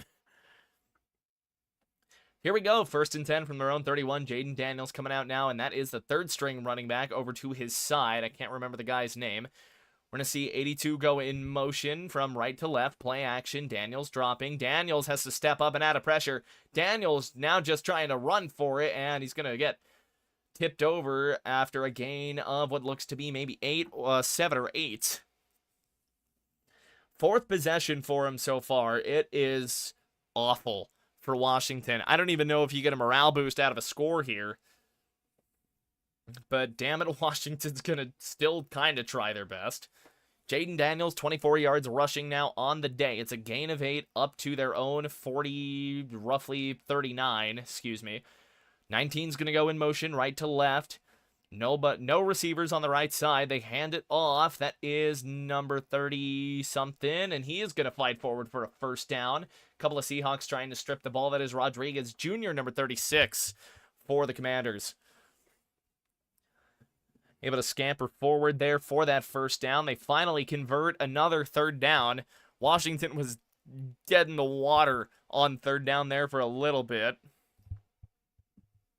Go look at the team stats here. Yeah, they were 1 for 5 going into that conversion. It's just been a bad day. Or maybe they were 0 for 4. 1 for 5 now. At very best. Pistol set now for Daniels. He will hand it off again to Rodriguez, going right up the middle, and Rodriguez with a nice carry. Getting ahead for 12, that is Jones and Okada making the stop, finally. Getting past the second level and into the secondary, and now suddenly Washington is waking up a tiny bit. Maybe they showed up, finally. I don't know if you're clawing out of a, 28-0 hole, but here we go. Now in the Seahawks territory at the Seahawk 46. Daniels, quick drop, quick throw to Deebo Samuel. Deebo able to hang on to it. And we'll see where they spot this. Looks to be a gain of 9.5 or 10. And we'll see where they spot this. I think they're going to spot him just a little short. 2:26 and counting down in this first half already. Washington just trying to get a little pity score on or something to give them a little bit of momentum. It's a gain of 9. They stopped the clock for just a second, and now it's running again. 2:13, 2:12. Daniels in the gun, trying to get his guys into the end zone before halftime. Pistol set, excuse me. Rodriguez remains in the game, takes the snap at 2:03, hands it off to Rodriguez, and he will topple forward for another first down. He's still fighting, and looks to be about a gain of 4 there, and that'll get him inside of the Seattle 30, I believe. And that is going to take us to the 2-minute warning. Goodness gracious, this is already turning into a beatdown at the moment. Washington has already let up 277 total yards of offense. They have not stopped the Seahawks on a third down. It's a bad go right now. And Seattle's barely had the ball for 14 minutes. Jeez Louise, man. And again, I mean, I think the stat of the game so far, Sam Darnold has not thrown an incompletion. He is 13 of 13. He has not missed a throw. A little bit of chapstick. They're running the stupid 6-7 ad again on the fucking... I don't know why the NFL decided a 6-7 ad was a good idea, but they did. Would I get more viewers if I do the meme if I hit a little 6? No, I'm probably about to lose everyone here now. Oh my goodness. Yeah, Seattle is getting or Washington's getting absolutely creamed right now. But they are driving into Seahawk territory. They have it at the 33. That's where they'll have it when we get back. It'll be 1st and 10, obviously off of the back of Rodriguez, who might finally be starting to get something kind of sort of iffy, maybe kind of sort of going for the Seahawks. He's got 3 carries for 19, averaging 6.3 a pop as it stands. Probably a couple of more commercials here before we actually get back to the game. Like we said, just an absolute blowout already. I am half expecting a Jaden Daniels pick six right here. Like the problem. Jeez. Somebody on Twitter saying it's become obvious the 2024 Commander season was a psyop. That is hilarious. Yeah, I think Twitter is having fun with this. Google will show a couple tweets. Oh, lordy, lordy. All right, we are coming back to the game. They're running the whole preview thing for the Toyota halftime show, and we are back to Washington to see if they're able to make this score look just a little prettier going into halftime. 1:57 to go here in the half. Jaden Daniels in this offense trying to get to work a little bit here. It's been tough sledding for him all evening. But maybe a scoring drive can get him a little momentum and let him fight back into this game here. We'll see. It's really going to come down to whether the defense can do anything for him. One of the refs just patted Daniels on the back like, hey, man, it happens. Oh, Lord. So here we go. 1st and 10 now, fresh off of the Rodriguez run and the 2-minute warning. Daniels going to set up in the gun here, running back to his left side. That is Rodriguez. Debo going to tighten up the left side of the formation just a bit. They fake a screen out to him and then throw it over the middle to number 83, and he's going to be down to the Seahawk 18-yard line. Gain of 15. Washington's going to move quickly here. Not choosing to burn a timeout yet. Maybe thinking the defense can try to get him a stop and get him the ball back before they go to half. They got to score quick, though, if they want that to happen. Daniels trying to direct traffic, get everybody set up here. And clock is still ticking. 1:27 to go. Rodriguez finally gets set next to him. He remains in the gun. That is going to be Debo isolated up top. 82 goes in motion for him. They're going to hand it off to Rodriguez, going up the middle. Rodriguez able to fight forward. Looks to be a gain of 5 down to the Seahawk 13-yard line. And that is going to be where the clock stops here. We're going to get a timeout from one of these teams, and that is going to be Seattle calling their first timeout. They're wanting to get the ball back and go put up another touchdown or something. So Washington finally threatening to score. Maybe they finally woke up here at the end of the first half. Either that or Seattle has just completely taken the foot off of the gas already because they don't feel like they got to do much, and maybe they don't. But Washington has moved the ball well this drive. We'll see if that's able to carry into the second half for him. It will be Seattle getting the ball out of halftime. So we will see. We will, in fact, see. Oh, big stretch. I'm tired. I'm old. I'm 21 years old. I'm a boomer. I say I'm half Brandon Perna's age. Perna's been doing this since I was like a baby. Well, I'm just staring at Mike Tirico and Chris Collinsworth here for a second. Now we get the nice shot of FedEx Field. It's not FedEx anymore, but I know it as FedEx Field. I will probably always know it as FedEx Field. We've got a defender coming off here. That is Jones the 4th for Seattle. He's been having himself a pretty decent game today. They are walking him to the locker room, I think, and ooh, he just gets rolled up on by what looks to be a tight end. So here we go, pistol set with a guy to his right here for Daniels. 13 going to go in motion. 2nd and 5 at the 13. Daniels, couple of play fakes. Now he's rolling around. Now he's going to heave one out of bounds, throwing it away. Number 26, McNichols in the general area, and that will make it 3rd and 5. Minute 4 to go in the first half. Yes, I am 21, actually. I am, in fact, 21. I will be 22 in June next year. So they fake a handoff to McNichols. They fake a pitch to Rodriguez, and then he just has to step to the side and toss it. So here we go, 3rd and 5 at the Seattle 13-yard line. Daniels in the gun. We're going to see Ertz motion out. Daniels dropping back now. Deep drop. Now he's got to run for it. Daniels to the 10. He's got the sticks. Trying to fight around to the end zone, and he's going to get knocked out of bounds at the 1-yard line. Inside of the 1-yard line now. So Washington is going to have their first real good scoring opportunity, first and goal from inside of the 1-yard line. 24-25 in May. Hell yeah. Hell yeah. Next weekend, I'll drink one for you.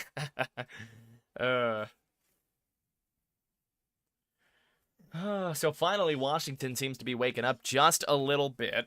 Hi, Bagel. We're not going out right now. Not yet. 56 seconds to go here in the half. Washington still has all 3 timeouts. Daniels going to come out in the gun. Rodriguez will join him in the backfield. And design quarterback run for Daniels. Touchdown, Washington. Finally, they get on the board. Jaden Daniels with a 1-yard touchdown run. Designed quarterback run out of the gun. Just runs it to the left side there, and he gets the blocks for it. He has a guard pull to lead him. One of the right tackle, just pretty much, or left tackle, shuts down Nwosu. Throws him out of the play, essentially, and Daniels able to walk into the end zone relatively untouched. So Washington finally kind of waking up a little bit here. They get on the board. Now it'll be up to the kicker to make it a 3-possession game.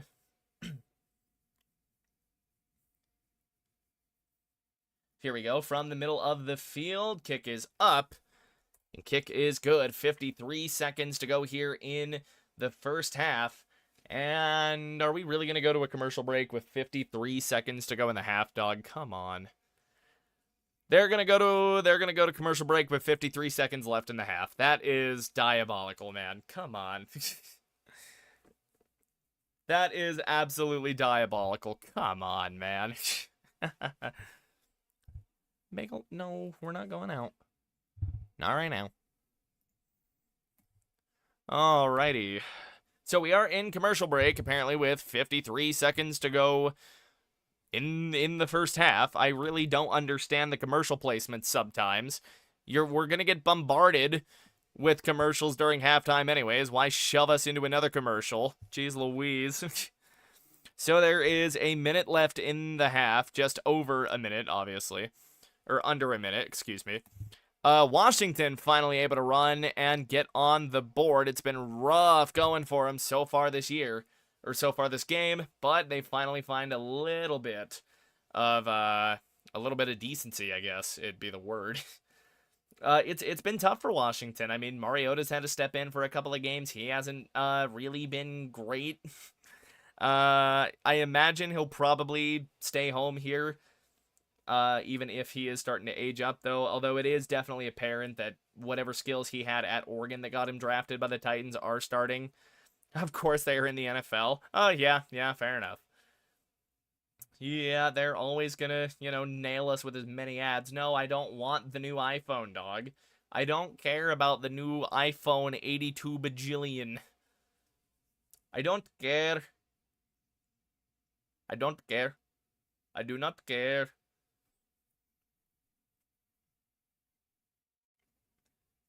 Okay, lay down, Bagel.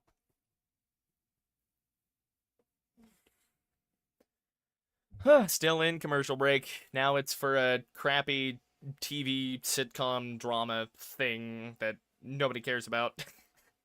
Who watches network shows anymore, man? Like, I could get it maybe if you watch like NCIS or Law and Order. But other than that, like, who watches network shows? Is that the Zillennial coming out of me here?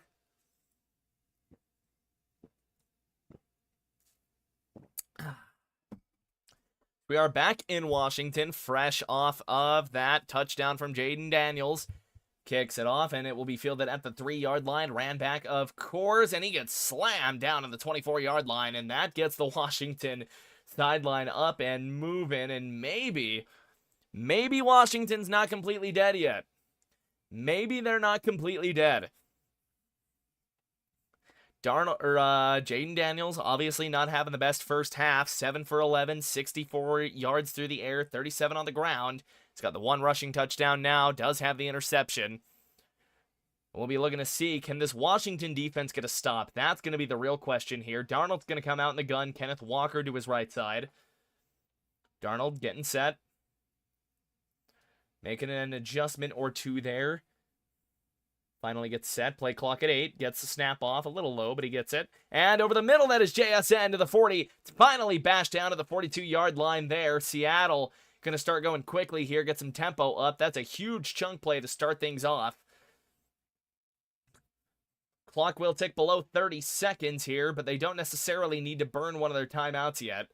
Darnold takes a snap, staying in the gun. Short drop, gets it out to a tight end. And number 88, that is Barner, is going to fight forward a little bit here. And I believe we have finally gotten a Seahawk timeout with 20 seconds to go in the half.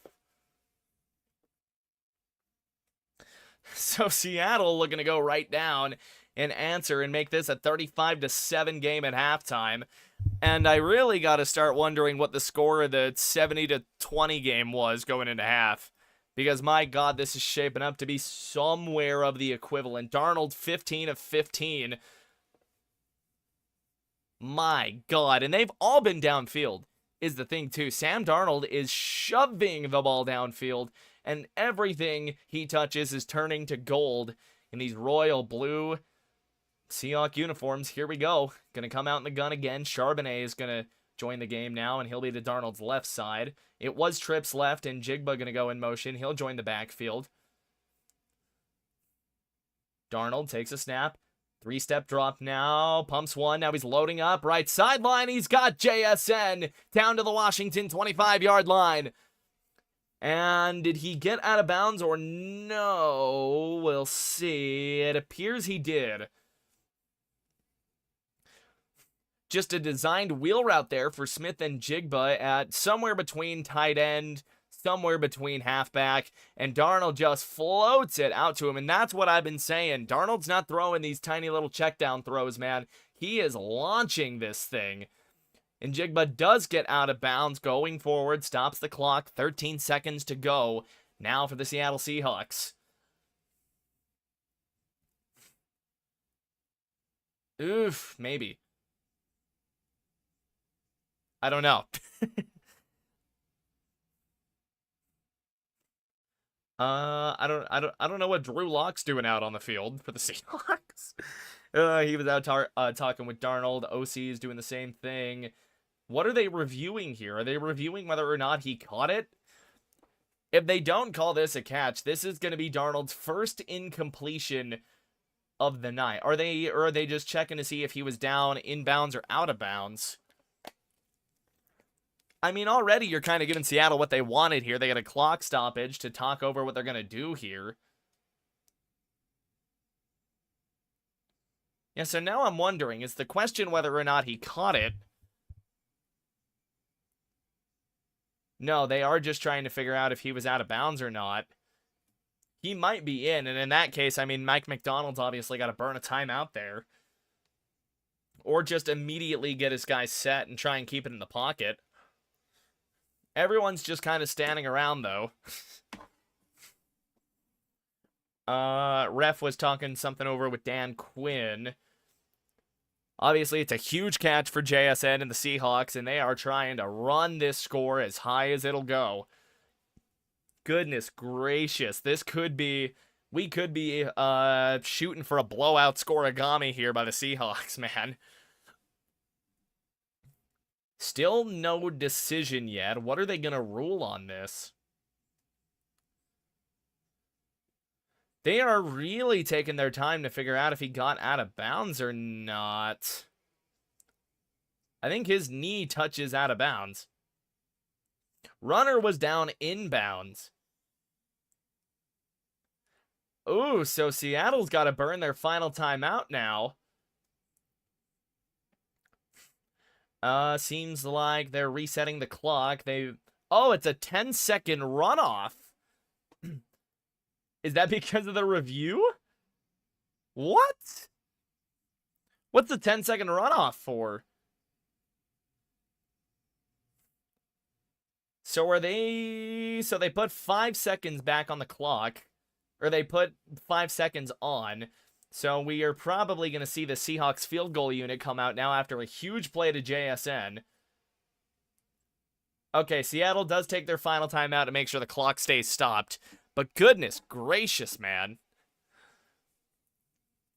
That's a rough go. It's going to bring out Jason Myers, hitting 76% of his kicks, 13 to 17 so far this season. Hasn't been the greatest, but it's definitely a little more consistency than we've seen out of kickers here these past couple of years. Michael Dixon, the punter, will be on to hold it, of course, and it's a great drive by Darnold and the offense, who are gonna get the ball coming out into the second half. So I mean, if you're Seattle here, mission accomplished. Absolutely mission accomplished.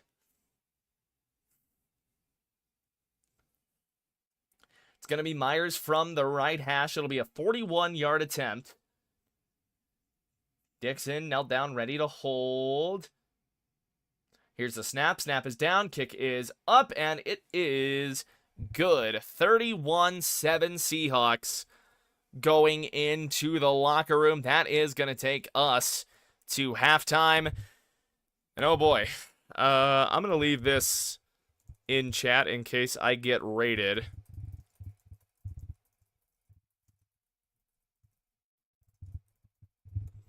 If I get rated, hopefully somebody sees that. I'm gonna be sad if nobody does. But I am gonna run my dog outside. She is tripping a little bit. Come on. You're tripping, I can see it. Come on.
Alrighty, it is halftime here on Sunday Night Football.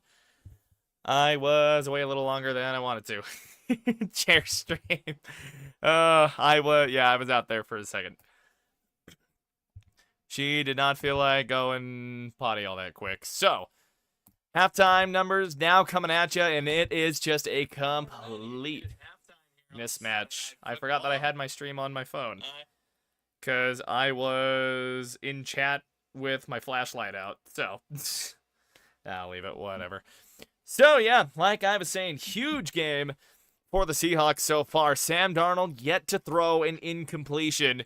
16-16, 282, and 4 touchdowns. It has been an absolute clinic that he has put on tonight. Kenneth Walker, really the Seahawks have not ran the ball much. Kenneth Walker only 6-26. JSN has that 11-yard carry, and then Zach Charbonnet. That's pretty much it for the Seahawks. Meanwhile, you got JSN with 119 receiving yards already. Good Lord, in the first half. Cody White has a 60-yard touchdown reception, and that's all he's done. Torrey Horton, 3 of 42, 2 touchdowns. Elijah Arroyo with a touchdown. So 3 different receivers have caught a touchdown tonight, and it has been ridiculous. Kenneth Walker with 2 catches, 19 yards, and then A.J. Barner's got a couple of snags. Seahawks are just having their way right now with Washington. Ty Okada, the standout player for the Seahawks on defense, at least on the stat front. He's got that interception there that set up one of the Seahawks' 3rd touchdown, I believe, or their 2nd touchdown, because it was the fumbled kick return that set up that 3rd one. Really, I mean, it's just been complete shutdown city for the Seattle defense, and we go check out these Commanders numbers, and you'll see that entire story. Jaden Daniels, 7 for 11, 64 yards with a pick, and then on the ground as well, 37 yards, and their only touchdown so far of the game. It's been ugly. It's been ugly. Outside of Jaden Daniels, Chris Rodriguez is the leading rusher, 4 for 24. Bill Krosky Merritt, only 15 yards on 5 carries, and then McNichols has a carry for nothing. That I believe they tried him on a 3rd down. Zach Ertz, 3 for 21, and he's got a false start penalty on him as well, so he's cost him 5 yards. Debo, only 2 catches, 18 yards. And then Jalen Lane and John Bates, both with a catch for 10 and 15 each.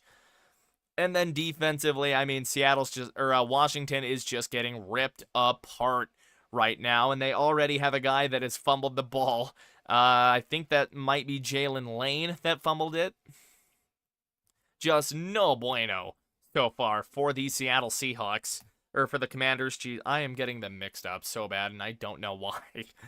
It's been a long day. I called so many different games at once, so forgive me for the brain being a little scrambled here. Seattle already with 330 total yards in the first half. 282 of those are through the air. Sam Darnold is having his way with this Washington defense, and it's easy to see. Seahawks have not ran the ball very much. They haven't really needed to. Sam Darnold hasn't given them a reason to yet. 15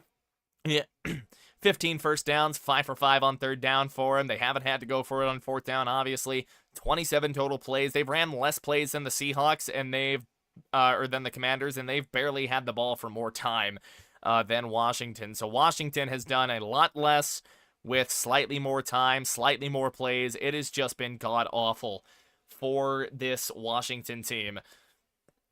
And the way things are going right now, I'd be surprised if we don't see Drew Lock get a little bit of play time tonight.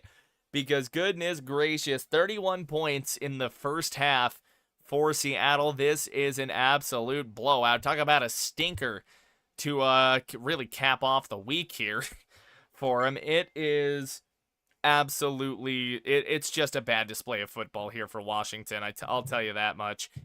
Bad display of football for Washington tonight, and they are just getting out everythinged as it stands tonight. We go check out here, while we still got a little time in halftime, for anyone that may not have been able to watch their favorite teams today, we'll do a quick little run on the scores one more time. Let me get the NFL scores today. Week 9, yeah, and for a week that was so full of close games, I am utterly shocked at simply how bad this Sunday night, how objectively bad this Sunday night game has been, man. really, I think the highlight of the week, though, is Cam Little just knocking down a 78 or a 68-yard field goal at the end of half, and it made the Jags, it put them within 3. They go on to win that game in overtime. So here we go. Here are your Week 9 scores. Ravens, Dolphins, Thursday night. Ravens come out with a vengeance, win 28-6 this morning. The morning window was a good window, man. I mean, most of everything was within 10. A lot of these games were one possession. Niners and Giants, that's a 10-point game. Niners pull that one out. Jackson Dart needs help. That is the takeaway from that. Chargers, Titans, Justin Herbert, good game there. Cam Ward didn't do a whole lot, but he didn't not do bad thing. I don't know. Cam Ward is just having a rough rookie season with having no help around him. It's been a rough go for him there. Chargers win 27-20. Vikings with a huge upset, 27-24 in Detroit. They go into the Lions' den at Ford Field and walk out with a win. McCarthy didn't play all that great, but he played good enough. Had a couple of touchdown throws on that end. Pats able to outlast the Falcons. So the Falcons are certainly not allowed to get a comeback on the Pats. 24-23 there. Michael Penix played a really good game, as did Drake May, even though Drake May did not play his best. Meanwhile, and this is the one that's going to hurt you the most, Ender Games, I apologize. Steelers do end up beating the Colts 27-20 in Pittsburgh. And it looks like Perna's curse wheel was able to snare the Colts in the trap. Of course, I got the Broncos a different way last week with the injury to Pat Surtain. Speaking of the Broncos, able to drop 11 in the fourth quarter for just another comeback win. And I mean, my God, I mean, I talked about this in the post-game show, so if you haven't seen that, always welcome to go check that out and come back to the stream.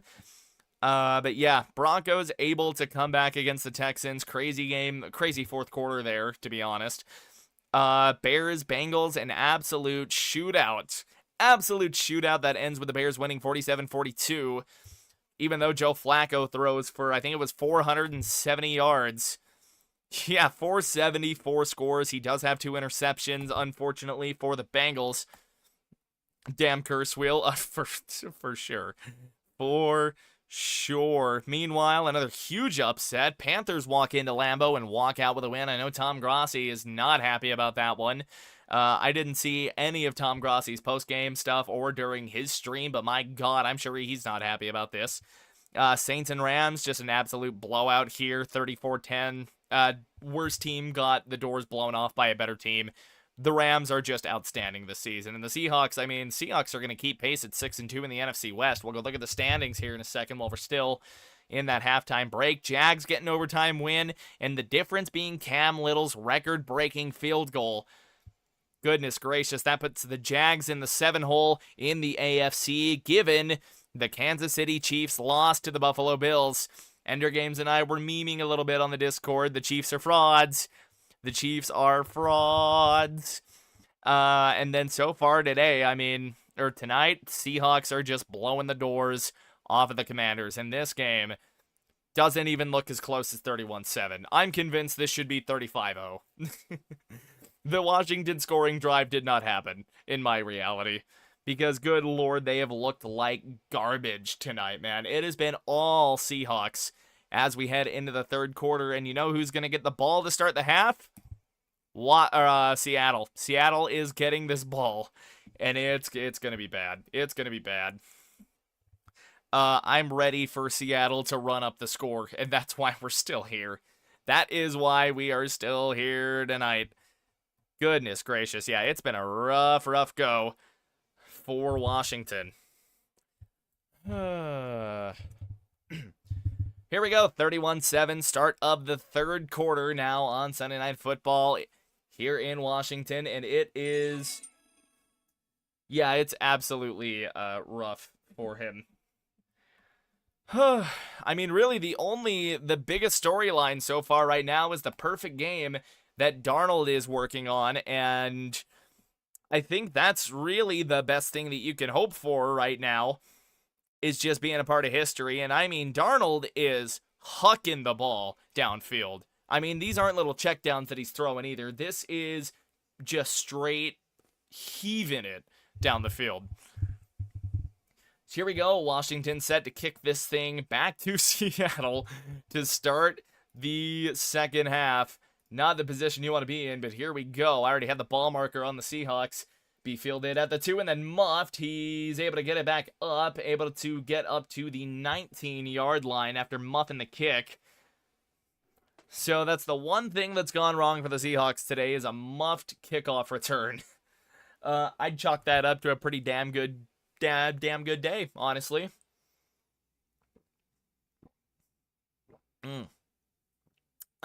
I needed that water. Good God.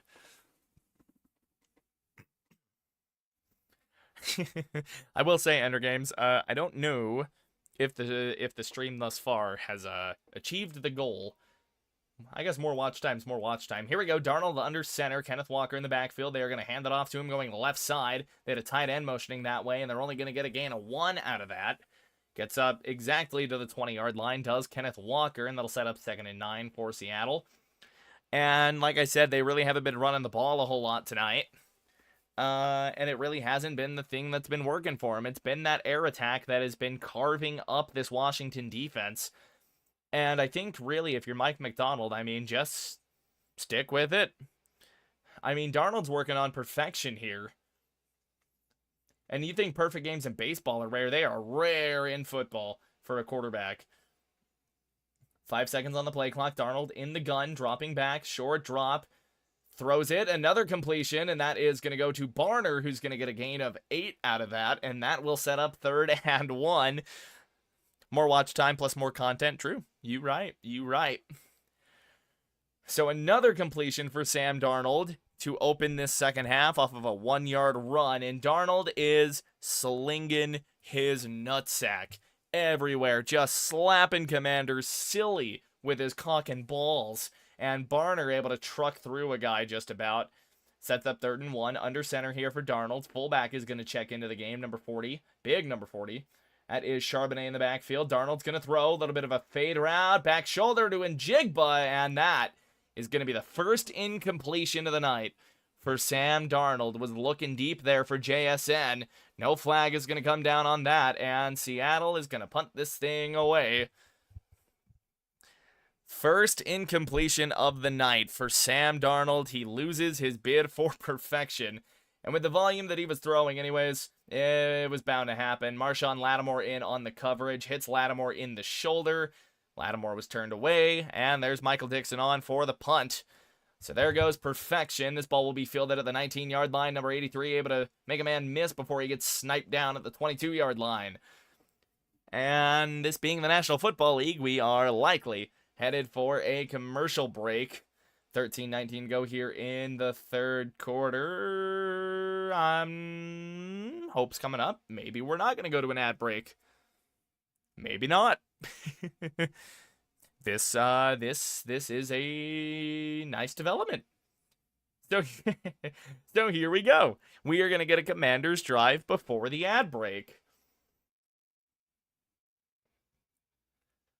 Absolute cinema. Thank you, NFL. 1st and 10 for Washington at their own 21-yard line. Pistol set now for Jaden Daniels. 19's going to go in motion right to left. Daniels waiting on the snap. Takes the snap. He's going to turn around, hand it off. That is Krosky Merritt able to break out of 1 tackle and scamper up past the 25-yard line to the 26. That's going to be a gain of 5. Keeping the guys on schedule. They're showing that Jones injury again, and that looks rough. I'd be shocked if they didn't rule him out, unless I just didn't see him somewhere, but that was a rough-looking play for him. Here we go, Daniels in the gun, dropping back, deep drop. He's got a rusher coming in on him, able to get the ball away, bit of a wobbler, but he gets it to Zach Ertz down the left sideline, big gain. Amonawori working on Zach Ertz there, or the other way around, should I say. And it's another big Washington first down, gets him to midfield, maybe better. And Daniels barely able to get this ball away before number 7 got to him, and they do get into Seattle territory.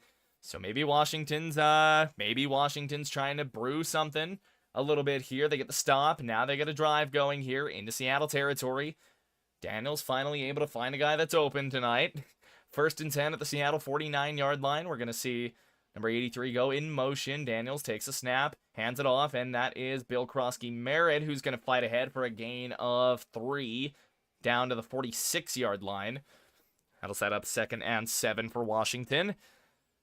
It'll be interesting to see how quick or how urgent they come out here. I mean, it's a lot of possessions at your town already. 3 possession. It's a 4-possession game. Or, I mean, really 3 if you get all the 2-point conversions. So, technically, out of the gun, Daniels dropping back, pumps. Now he's dancing, and he's going to fall into the arms of Leonard Williams. And Reed, that is a couple of 90s dropping in on him. And they will likely split that sack. That is Leonard Williams again. And Mr. Reed, number 90. I want to say DJ Reed? Am I correct on that? Let's find out. Number 90, Jaron Reed. 10-year vet in the NFL there, making his presence felt. Getting in with Leonard Williams and just plastering Jaden Daniels all over the turf. So here we go, 3rd and 13 now for Daniels in the offense, looking to rebound and put more points on the board, back to their own 48 now.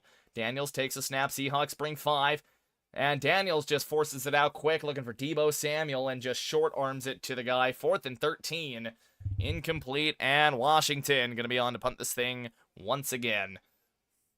After a rough first half for Washington, a bunch of punts, they had a little momentum going into the locker room, at least offensively, being able to get a scoring drive together, and now just nothing doing for him there. Pressure has been in Jaden Daniels' face all night long. It's going to bring on Tress Way to punt this thing. It's going to be his umpteenth punt of the night. Snapping this from just about midfield there. They're on the logo. Tress going to be looking to pin him way deep into their own territory. Gets the snap, boots it off, almost gets it blocked, but able to get it away just before, and fair caught at the 12. So certainly not the longest punt in the world, fielded by Horton, and that is going to bring out the Seattle offense. 10:50 to go in the 3rd quarter, and that is going to run us to our next commercial break. So, yeah. Washington looked like they had something brewing there a little bit, but unable to do anything with it. And that is going to give Seattle the ball again. I mean, they've shown they're mortal. They've shown they can be stopped. They kind of had to stop themselves by, not the greatest ball from Sam Darnold, but it is what it is. I honestly wonder here, Ender Games, and hear me out, I wonder if me streaming at a bit of an irregular time is hurting me a little bit in the old algorithm. It's something I'm wondering here, or if my thumbnail just looks like shit. I really could not tell ya. Either way, it is what it is. We out here for the love of the game. Go look at the analytics. I think I already have a couple hours of watch time. Yeah, we're almost at 3 hours of watch time as it is. So not the worst in the world, just certainly not as good as the Broncos stream did. I honestly wonder if I did something to myself here, like if I put too many tags on something. I am in the wrong spot. Go back to the stream stuff. Good lord. Okay. I'm jumping around tabs way too much. It's likely late night games are rough on the algorithm. True. I think, and I would have to go look, so don't quote me on this. Yeah, I'm only down to I'm down to 379 impressions. I really didn't think that Sunday Night Football was that bad on the algorithm, man. Good God. I remember last year, though, I had what was it? Oh, what game was it? I think it was the Cleveland game. That did really good. Let me see if I can go find it real fast. There's the Colts game. Browns game. Yeah, I think the Browns game was either a Monday. I think it was a Monday nighter. It does help that I got rated, though, to be honest. But I was doing a decent amount of viewers there anyways that night. I don't know. The algorithm's just fucking weird. The algorithm sucks. We love the algorithm. Okie dokie, here we go. We are back in Washington out of the commercial break. They've got to focus here on Abraham Lucas. Tackle, 18 pass block snaps, and no pressure given up by him. Got to keep pushing for sure. That's why we're here. We're going to send Barner in motion to join the left or to join the right side of the formation. Single back here for Darnold. Darnold takes a snap, play action, booting out to his right. Now he's going to settle middle of the field, looking deep, and just barely overthrows Jackson Smith and Jigba. And we're going to get a flag down. Oh boy, the whole Seahawks sideline was looking for a flag on that one, and they are going to get it. Couple of Washington players are hot on that one. And I'm a little surprised. That was a borderline uncatchable ball. They're going to get Jones, number 31, on the pass interference on this. And let's see really kind of where they call it. Is it just the early contact? Or I really don't know what they called that for. Oh, he had an arm wrapped around Njigba's left arm. They will call that. Algorithm giveth and taketh, it does. Single back now for Seattle at their own 40-yard line after the pass interference. Darnold changing a few things at the line here, making a slight adjustment. Play clock down to 7. They get the snap off. Hand off to Kenneth Walker going left side, and he's going nowhere. Maybe a gain of half a yard. I doubt they give him anything. If that, they're going to still have it at the 40-yard line. 10:30 and ticking down here in this third quarter. They give him a half yard, so by technicality, 2nd and 9. By all technicality, it is 2nd and 9 now for Seattle. But I mean, hell, that's barely anything. The run game for Seattle, I will say, has not really been working all that well for them tonight. It's been a rougher go for him than you'd think. 2nd and 9 now. It will be single back, and we're going to get a timeout now. We'll see who it's by. Seattle takes their first timeout of the second half. Not quite sure what for. But they do take a timeout.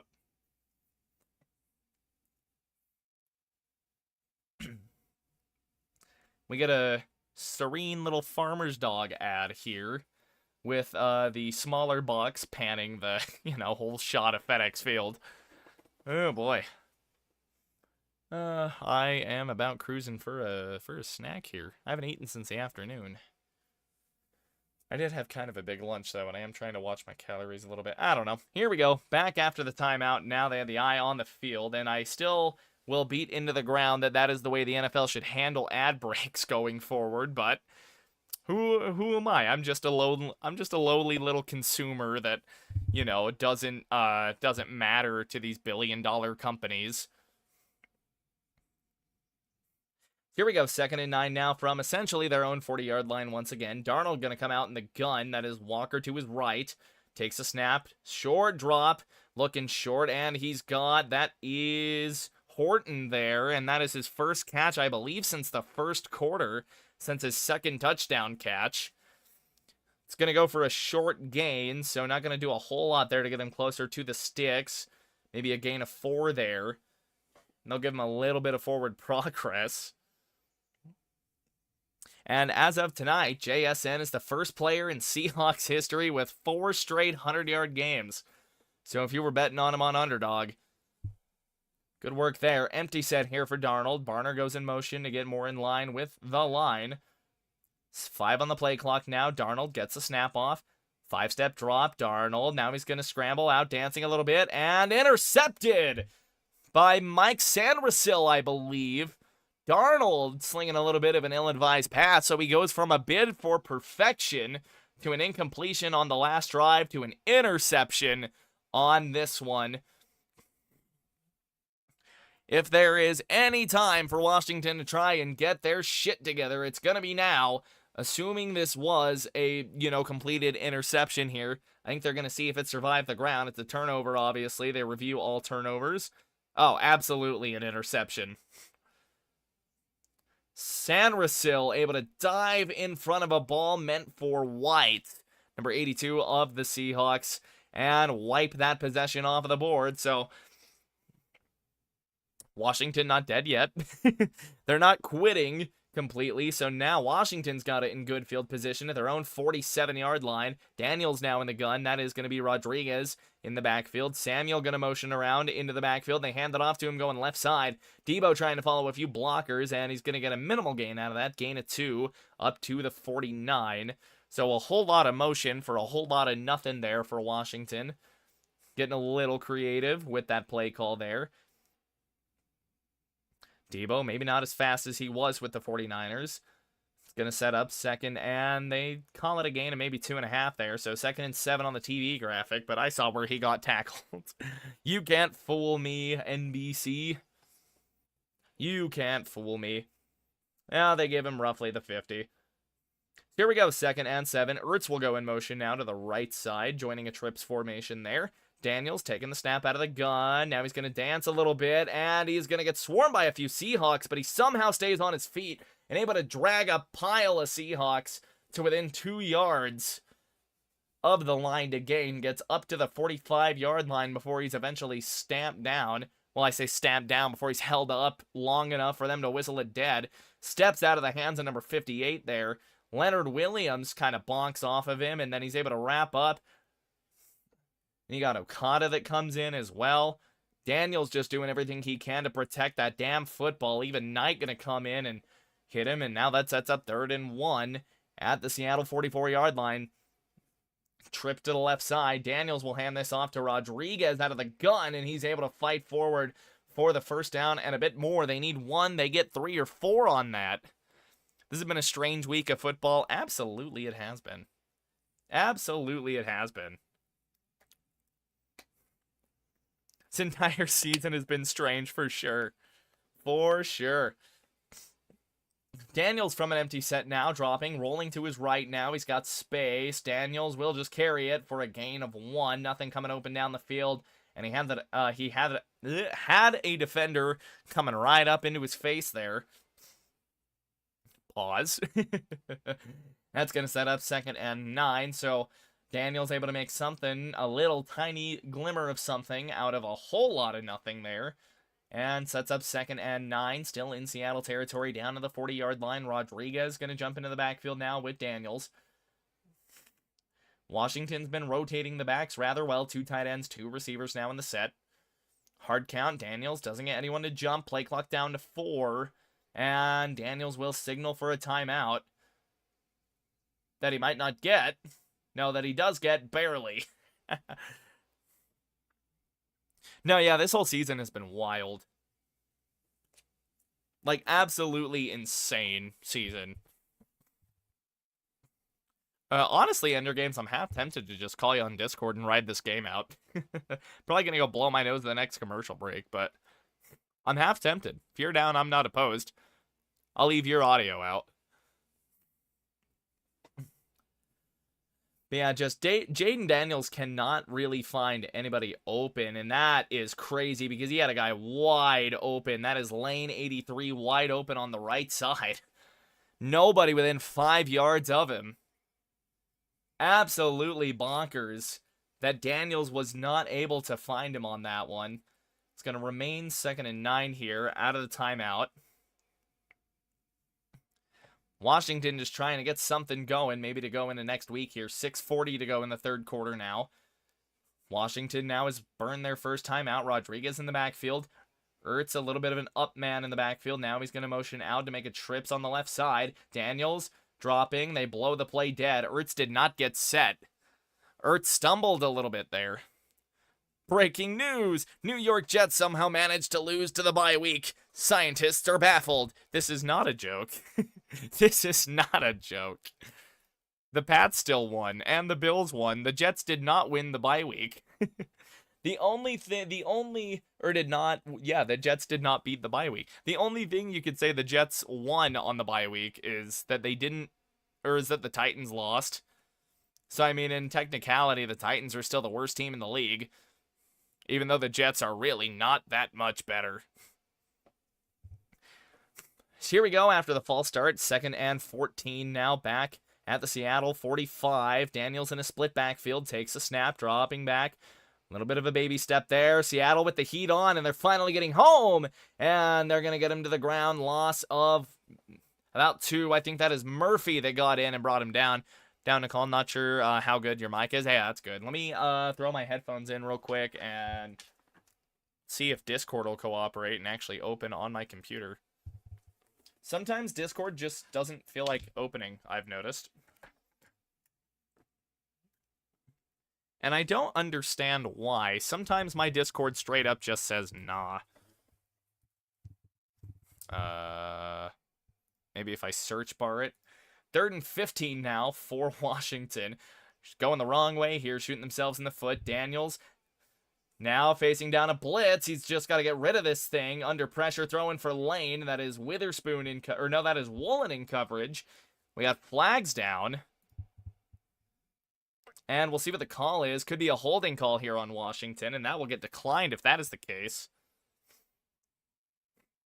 Ooh, personal foul with chop block.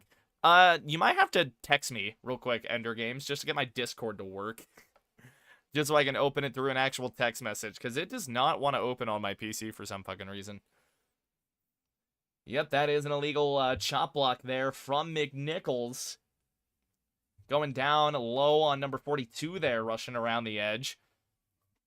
Trying to help out with Tunsil there, and just nothing. So the penalty does get declined. It's 4th and 15 now. And Washington is most certainly going to punt this thing. No? Washington's going to stay on the field on a 4th and 15. We'll see what they got cooked up for this then. If that's the case. I mean, you're obviously not even going to try a hard count here. You're not in field goal range, even if you do get the hard count. So it's gonna be real interesting to see what they actually do. And dude, for real, why won't my Discord work? So from the Seattle 47-yard line, Daniels in an empty set. Seahawks showing blitz. Seahawks bring 5. Daniels deep drop. He breaks out of one sack, breaks out of another, and now Daniels just going to try and run with this thing, and Leonard Williams will trip him up at the 40. Daniels is pissed. And that is going to be Seattle Seahawk football. Turnover on downs. 5:39 to go in the 3rd quarter. And now maybe my Discord will feel like working? Question mark? Didn't even send me a notification. Dog, Discord, can we stop acting a fool, man? What if I run it as administrator? Will it actually open here? Update? What in the fuck are we doing? Bro, why is my Discord not opening? It won't even open if I try and run it as admin. What? Please? Can I please have Discord? Can I please have Discord? Open. Dog, Discord is just not right now. Discord not fucking with the guy. What is going... Why does Discord do this? Do I... check my icon tray? Yeah, it's just not open. I almost wonder if it's running in the background. Maybe it thinks it's open? Bottom right? Icon tray. Having a vast notification. Discord. Aha. Oh, you're smart. Oh, you're so smart. I gotta make sure. I gotta get my audio settings fixed real quick because it's input, output. Are my wires good?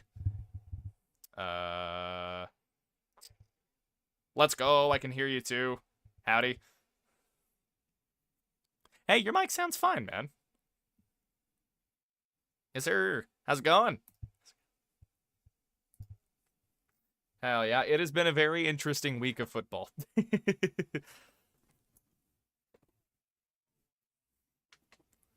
I don't know what Washington was planning with anything for this game at this point, dog.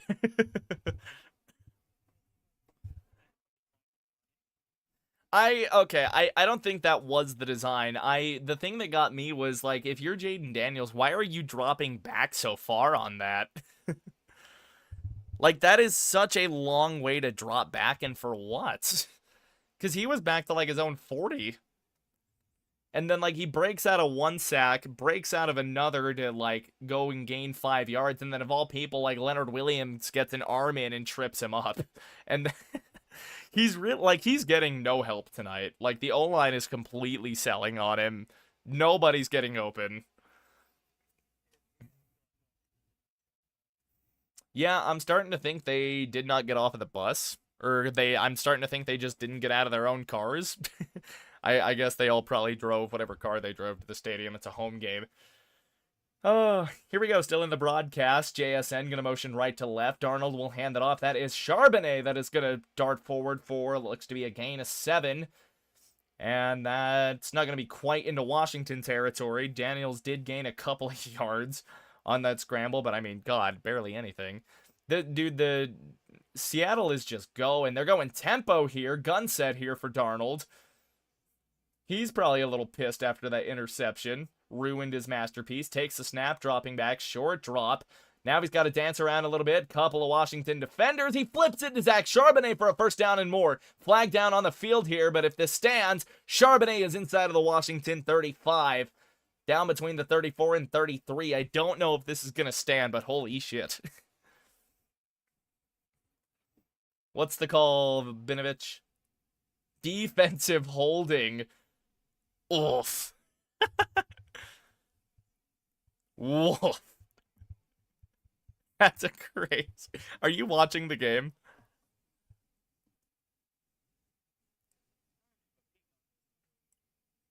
Oof. I honest to God, and maybe this makes me a pleb, but like I just started paying for YouTube TV just so I could watch the games. I think I have NFL Plus 2 for Thursday nights. That'll save my bacon here this next week for the Broncos. I form for Darnold. I'm not sure. It's a short gain by Charbonnet there. Gain of 1 out of the I form. I think so, yeah, because all the Disney channels are unavailable because a couple of billion-dollar companies are having a dick measuring contest. I think Grossi and Perna were talking about it on GPS on, like, Wednesday. God, Charbonnet just spins out of a tackle there. Washington hasn't tackled for shit tonight either. Oh, God. Here we go, 2nd and 8 for Darnold. Single back set now at the Washington 31. 82 going to motion left to right. Darnold, play fake to Charbonnet. Quickly gets set and gets it off to number 18 for his own offense. Good Lord. That is minimal gain there, maybe 3 on that. I've got like both rosters pulled up on separate tabs because I don't know these players.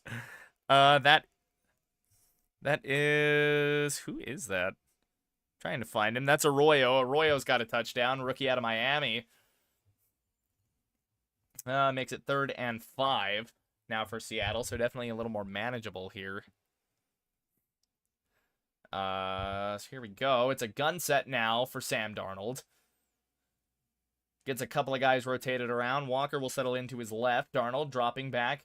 Looked over to Walker and then flings it over the middle to Jackson Smith and Jigba for a Seattle first down across the Washington 20-yard line, and they are once again in the red zone. Darnold throwing the ball like he's a pissed-off Max Scherzer.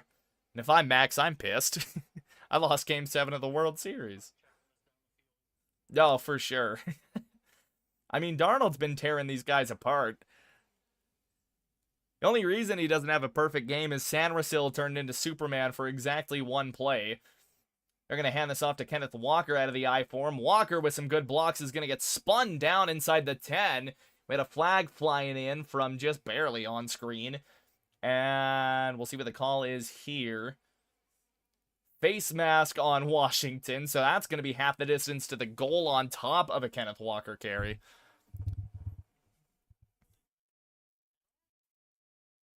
Looked like Kinlaw was trying to rip his neck off. Good Lord.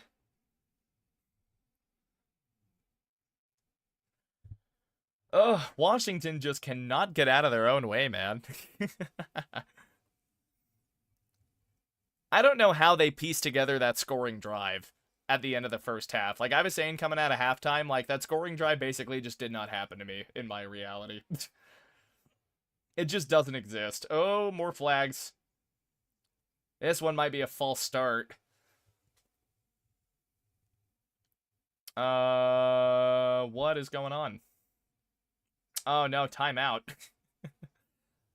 So either they got a timeout before a delay a game, or some wacky shit happened after they barely got a timeout, and Vinovich came, like, kind of running.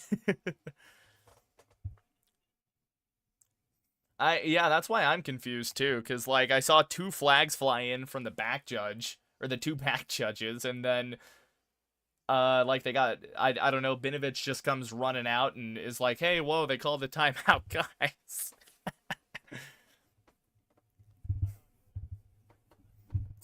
No, I can change that if you want me to, but as of now, no. Hey, fair enough, man.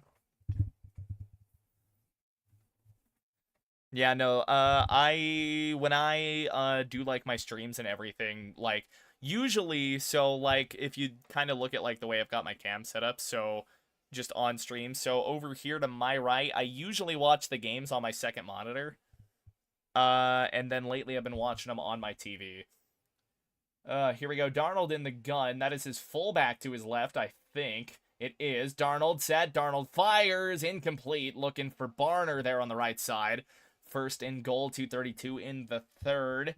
Another incompletion for Darnold. We kind of already threw the perfecto out of the window at the start of the second half, but still looking for more touchdown passes. Unable to find one there, and it feels like Seattle's had the ball for like 98 years.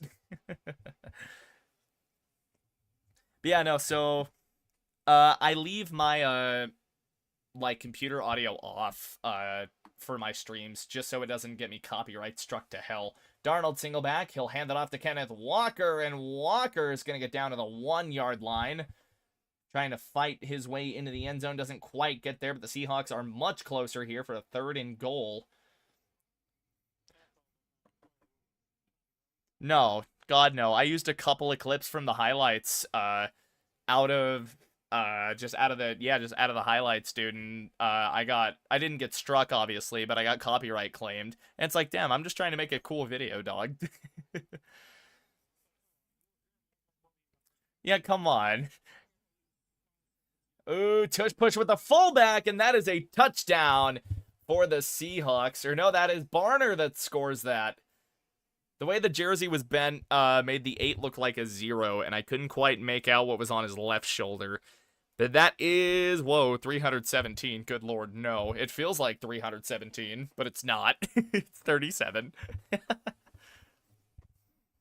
But yeah, no, dude, the NFL goes hard on their copyright claims. Good lord. Like, you can't have shit.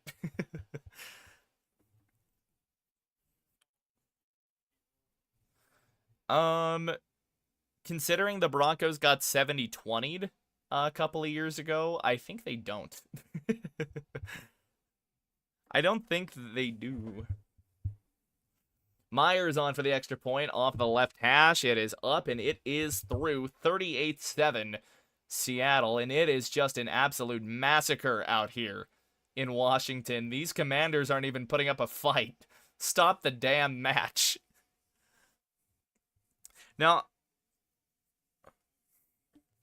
oh yeah, no, Washington's laying a fucking egg at their home stadium, dude. Like, it is awful right now. Oh my god. I did all that research just to watch Washington get smeared.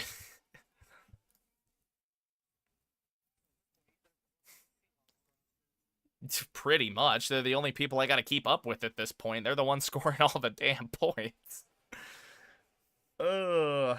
Jaden Daniels has not looked the same this year, though. Like I low-key want to talk about that, because he is, like, he's kind of fallen off. I think I saw somebody... I think I think I saw somebody post on Twitter that the 2024 Commanders were a psyop. No. I just think it's crazy, like, how bad they've fallen off this year.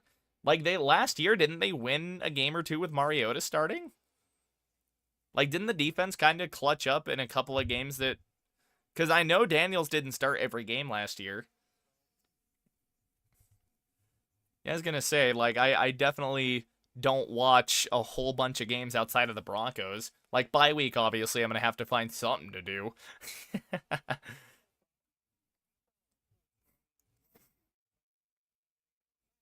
Yeah. Well, because I'm.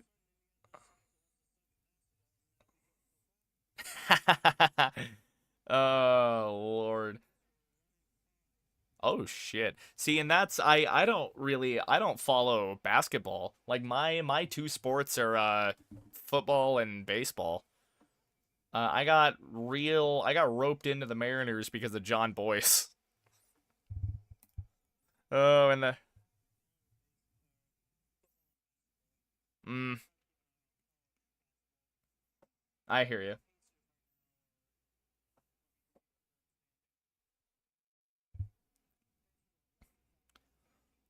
Jesus. What are they? Eastern Conference?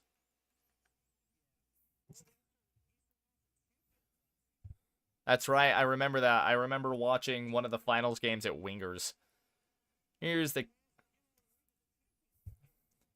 uh, uh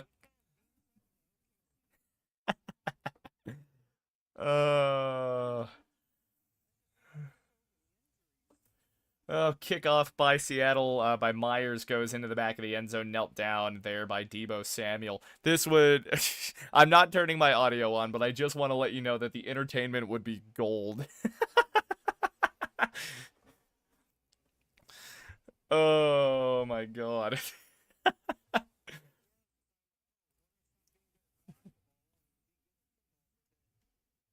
Happens.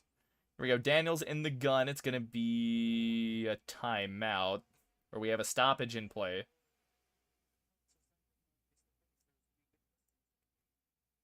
Something. I mean, some souls had to be exchanged. Not quite sure what the stoppage in play is here. I don't know why you would stop the play when this massacre is going on. It's going to be Bill Krosky Merritt to Daniels left. Daniels takes the snap.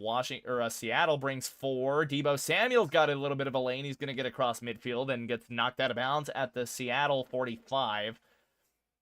It's a huge catch. It's a huge 3 to cut the lead to 42.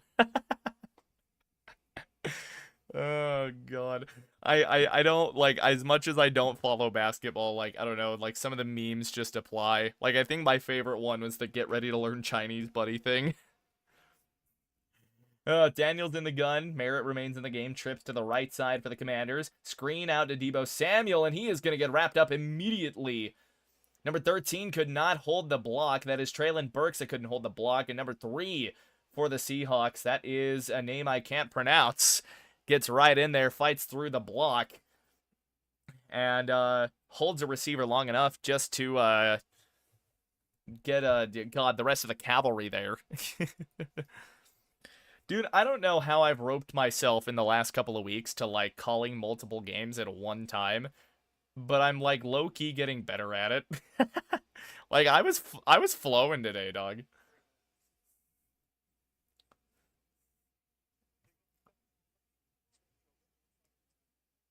True. Daniel's going to empty out the set here. Gun set, drops back, quick drop, and he slings it out there to Lane. That is number 83 for good modest gain there. They're going to get back inside of the sticks there. Look to be a gain of about 10. Sets up 3rd and 3, give or take. 3rd and 4 is what they call it. 37 seconds and ticking down in, my God, the third quarter. The first half took like 30 combined minutes, and it feels like the third quarter has dragged on for 45. Daniels in the gun. Krosky Merritt, or that might be McNichols in the game now. To Daniels left. Daniels dropping back now, looking for anything under pressure. That is, he's able to get out of 1 set of arms, and then he's taken down by 2. That is Nwosu and Reed that are going to get in on him and sling him to the floor. And that is going to be the last play of the third quarter. I mean, not much to... Yeah. What the fuck? I mean, Washington, not much to keep watching for, but we're still going to be here. Because... That's something. At this point, once you get down to once you're down a certain amount of points, and then furthermore, like, depending on the time of the game, like, there is no point in calling timeouts. I don't know. I feel like the only bit of hope right now that the Washington fans could possibly hang on to is, hey, we saw the Broncos score 33 once in the fourth quarter.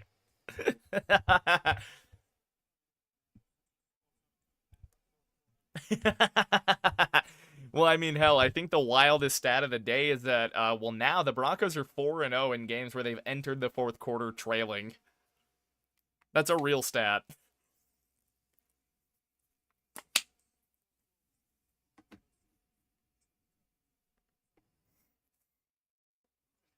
Yeah. Well, I was saying it during the Broncos stream earlier, but like Bo Nix went into the fourth quarter with like a Tim Tebow level stat line, and he came out with something like it still wasn't great, but it was like semi respectable because of how insane of a fourth quarter he had. Like, well, and the crazy and but Bo is doing everything like a slightly better Tim Tebow for a minute, and then suddenly in the fourth quarter he turns. I don't even want to say John Elway. He turns into like prime Joe Montana with like John Elway's legs.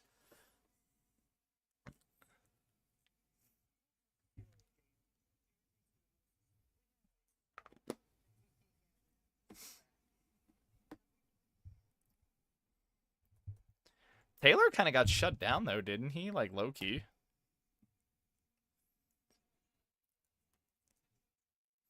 Ooh, that's not what I was trying to do. Take me back to numbers.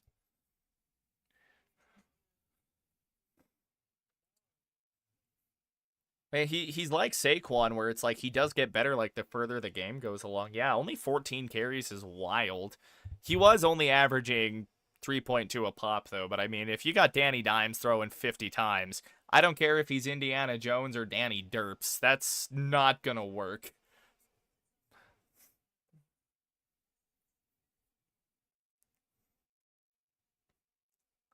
Yeah, he had 3 picks at the very least.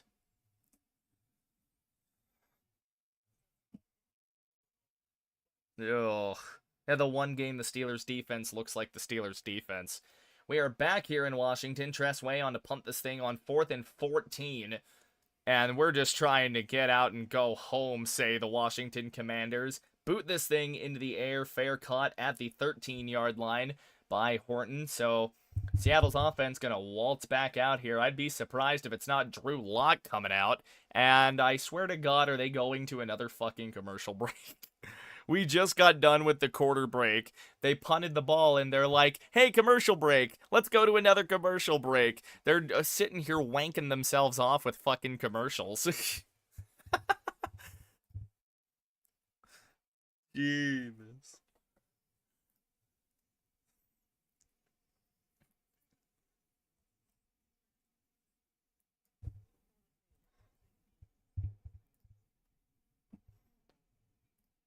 Oh.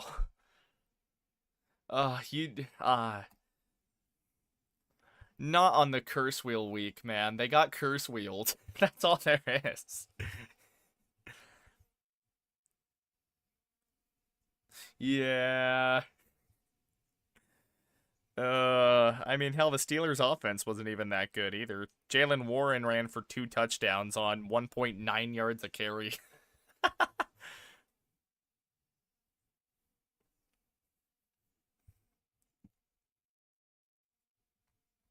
Yeah, I was gonna say I was surprised to come back and look at the final score and see it was as close as it was. Did okay, so I have to assume that did Jones throw a pick six or did Boswell? No, Boswell just had 2 field goals. I was like, how the hell did the Steelers get to 27?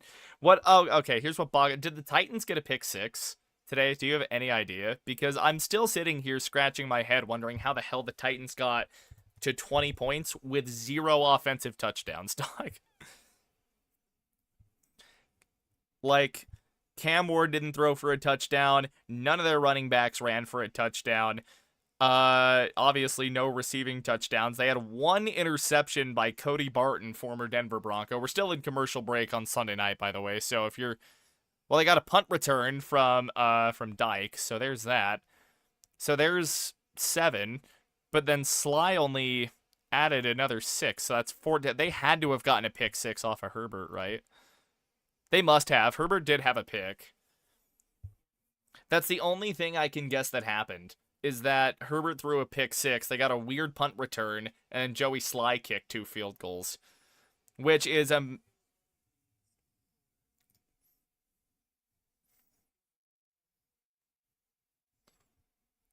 I mean, it's a miracle that Joey Sly made 2 field goals, honestly. Ugh. We're back in Seattle. It's an I-form set here for Darnold and the Seahawks. They're going to hand it off, just trying to put the Washington Commanders down. I don't want to say slowly because they've sat here and had their way with the Commanders defense, but they're trying to let them down some way, somehow. 14:40 clock running down, and they're going to have this thing in shoe clock the whole rest of the way out. Okay, what? Right, I did see that.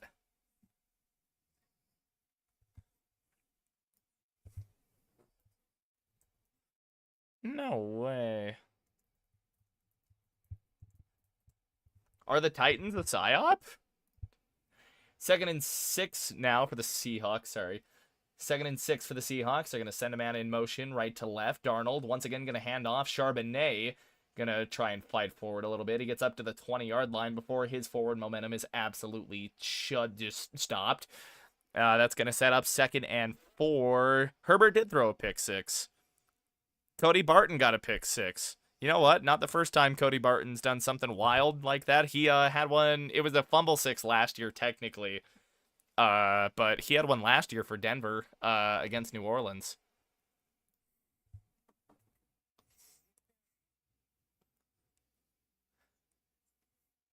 It was like the first highlight that popped up for me when I went and looked at the game on ESPN myself. I just like looked up the game. 3rd and 4 for the Seahawks. Darnold in the gun is going to hand it off to Walker, who's going to start left, now cut it back right, and able to get positive yardage, but Commanders rally to the ball. It's a gain of 2. Bobby Wagner in to help with the tackle. Number 23 is the first guy that made contact to get him down. It's going to set up 4th down, and I'm sure Seattle is fine to just punt this thing and let Washington kill themselves with 1,000 more paper cuts on offense. That's been the whole game. That's been the whole game for Washington so far, and it has just not been good for Washington. I've been saying that all stream, but I really don't know what else to say. Like, it has been dog shit for Washington. Punt return and pick 6. Dixon gonna boot this thing into the capital air, and that will be fair caught at the 34 of Washington. That is Lane. And more commercial breaks. NFL's jorking themselves with commercial breaks. Come on, in a 38-7 game, dog, is it even worth it? How many people are still watching this at this point? Okay, well, I was gonna say, there's probably still a few desperate football psychos that are hanging on to the last vestige of football. I am one of them. And apparently 70 other people have checked in and out of said stream. You know what? It's 70 more people than I would have had if I didn't stream. I still think I'm on, like, I don't know. No one's been in the stream for a minute, but I think we're sitting like 2.8 hours of watch time on this one, which, you know what, for what it is, not terrible. I'm not mad. And I get to call more football, so I'm once again not mad. 3.5. I don't need to know what happened to the Chiefs. All I need to know is that they fucking lost. And they're not even in the AFC playoff picture right now. I think I went over that in the recap, too.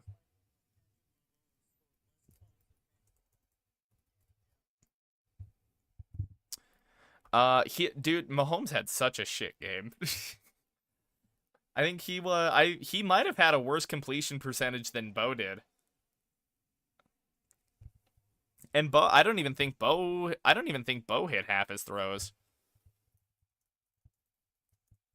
Maybe he did, but I don't think he did.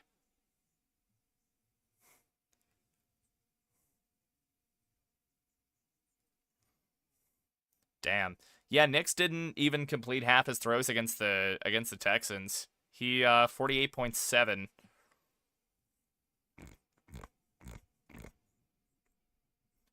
Oof. Yeah, he had it was like a 27-yard touchdown reception that I think he got.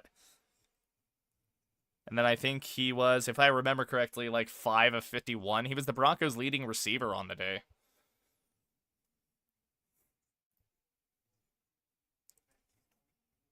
Yeah, and then I'm automatically that's automatic grounds for me to be pissed at you again. I made you a mod. I we're even.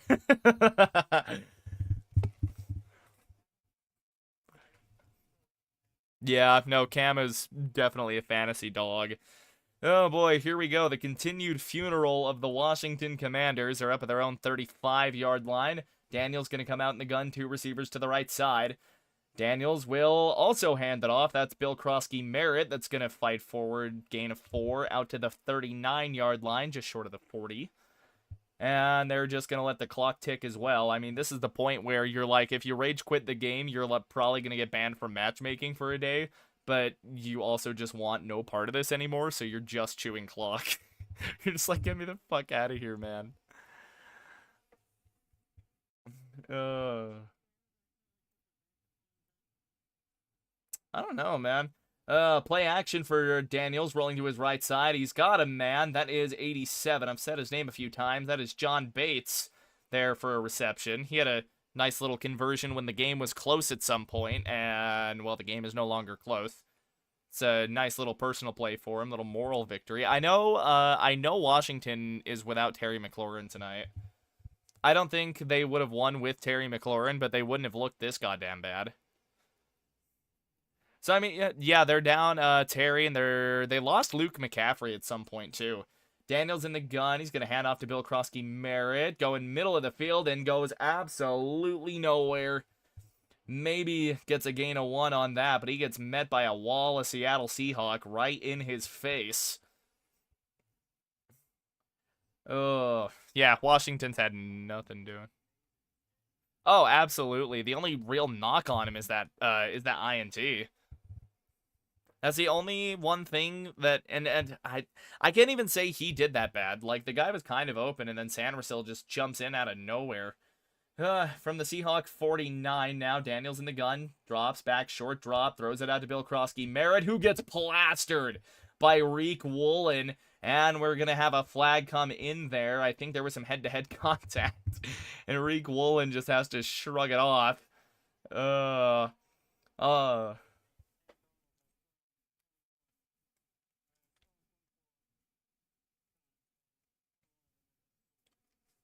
Damn. Oh, they got Reek Woolen for taunting. He was just standing over Krosky Merritt there for a second. Come on. I think I saw some video essay a couple of weeks ago about, like, the NFL just needs to not have the taunting call, and I'm like 100% with it. Why is there a...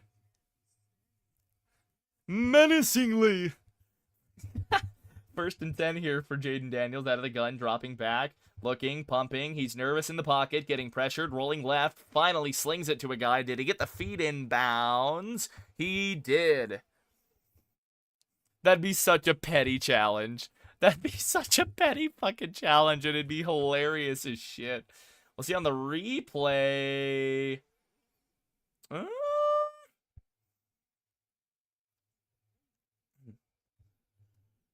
Yeah, his like 1 foot comes off of the his like 1 foot comes off of the ground because of his own foot. Yeah, no one felt like challenging it or reviewing it. Lane's gonna go in motion, right to left, breaks a bunch trips formation. Screen out to Deebo Samuel on the right side, who's gonna get pulled down by the face mask that goes completely unmissed or uncalled. Not even the refs care anymore. Refs are fucking checked out. Not for taunting calls, apparently, but you can pull a guy down by the face mask, maybe teach him a lesson. Teach it. Yeah, I think he did too. He's like, just let him down slowly. Let them have their fun. Their pants are already full of piss and shit. They're just let them. At the Seahawk 12, it's a handoff to Bill Krosky Merritt on 2nd and 5.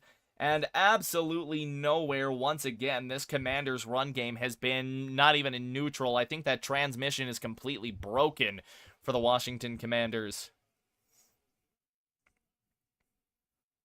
I mean, if I were up 38-7, I think you get a pass. Oh, that was the Washington guy.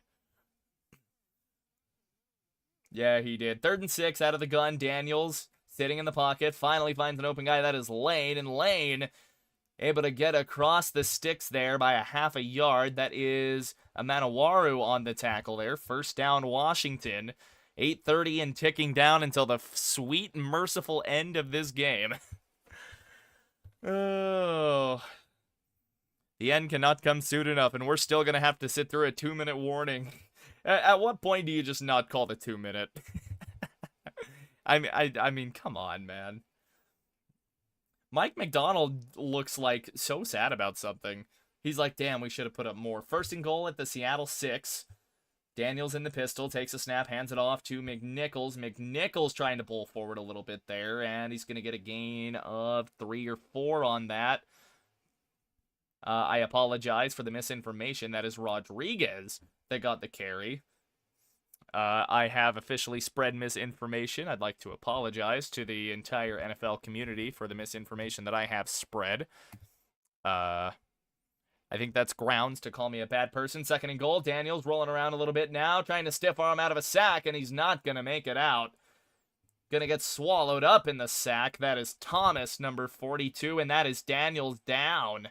Oh, no.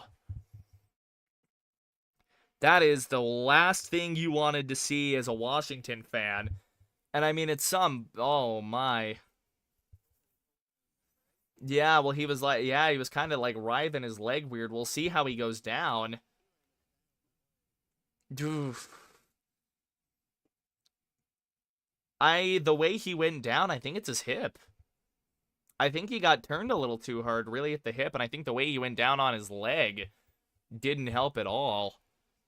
I would be surprised if it's not a hip. 7:29 to go, and man, Dan Quinn's going to be hearing about that from the media. That's for sure. I mean, think about it. You're down 38-7. At what point, you had a quarterback that barely got cleared to play for this game anyways. You're getting the doors blown off. Yeah, like, at what point, what is it going to take to put Marcus Mariota in? Is it going to take an injury to him? I mean, let's go look at the Commanders' injury report here. Like, yeah.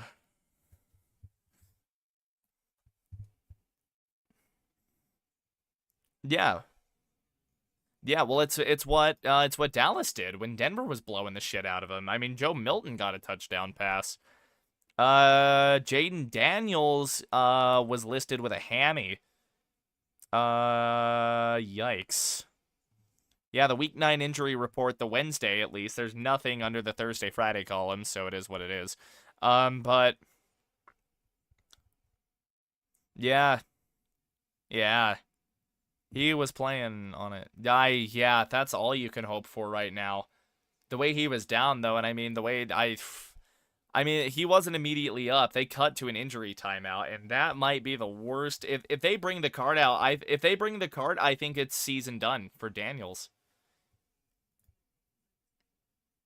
Oh, no. Yeah, that might be the season for Jaden Daniels, and with that, the Washington Commanders.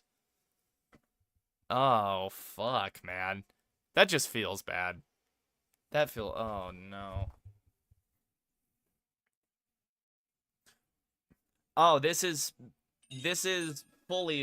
completely on Dan Quinn.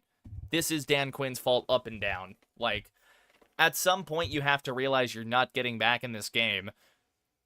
It's 30 plus point comebacks in the fourth quarter don't happen every week, and at the rate your team was moving, it wasn't happening this week.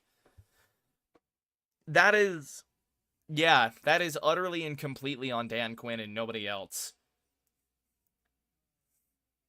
Oh, fuck. Jaden Daniels is getting carted off of the field. Oh, no, they're limping him. Oh, shit. It's his left arm. They've got that. No, he's a righty. That's, what is that, an air cast? Yeah. I mean, fuck. I do know a thing or two about a broken arm, dog. I don't know if I've ever showed it on stream, and I don't know how good my webcam's gonna pick it up, but if I roll my sleeve up and, like, the light catches it, I have this crazy scar, like, across the bottom of my forearm, and then on the back side of it, too. I was playing high school football, my sophomore year, dude, and, like, I went down for a fumble. We were doing, like, a fumble recovery drill. I had, like, jammed the shit out of my right finger, like, the drill before, so I, like, kind of plant down on my left arm weird, and, the kid that I was going against, like, dives down for the ball and lands on it, and, dude, my whole arm just snapped. If that's a broken arm, dude, first off, I know that bitch hurt from experience. But secondly, God, what? Dan Quinn should be fired for this. So it's going to be Mariota on 3rd and goal at the 4. They hand it off, and they get a touchdown. It's a pity touchdown. I feel like the Seahawks took the foot off of the gas to give them that one after the Daniels injury, and my number still doesn't want its center where I want it to on the scoreboard. So it's a scoring drive. Mariota hands off to Rodriguez, who gets the 2nd touchdown of the game for the Commanders. I genuinely think that not pulling Daniels in a game like this, I imagine, you know, I don't know how much time a playoff berth bought Dan Quinn, including a playoff win in Detroit. I don't know how much time that bought him, but this game has to heat his seat up, man. Extra point. Extra point is up and good. It'll make it 14-38. Oh, yeah. No, this was 100% avoidable on the side of the Commanders. That is god-awful, man. You've got to know you've got no point or no shot in coming. Oh, my God. No shot at coming back in this game. You've got to pull your guy. Daniels isn't going to pull himself. That is up to the coaches. They have to be the ones to pull the trigger on that. And Washington's probably going to be without Jaden Daniels the rest of the year.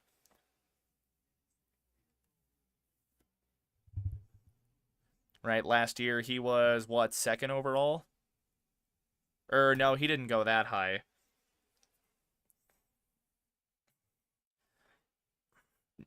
Yeah, well, like, that's the franchise.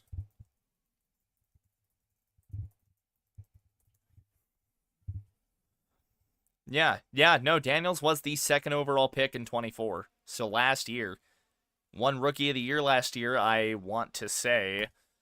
And this year, it hasn't been the same for Washington as a whole. And Jaden Daniels, I mean, it's already a campaign where he's been kind of marred by injury, and this is just going to be another one on the ledger, man.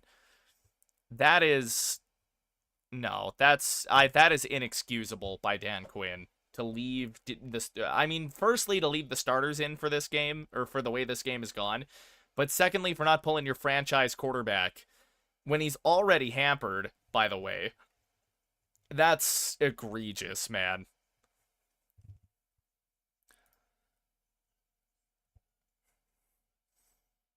No, Mariota handed it off.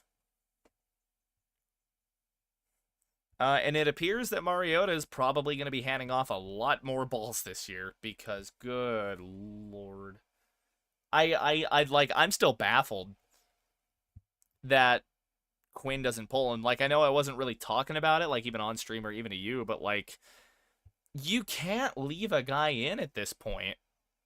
Not with the game going this way. God.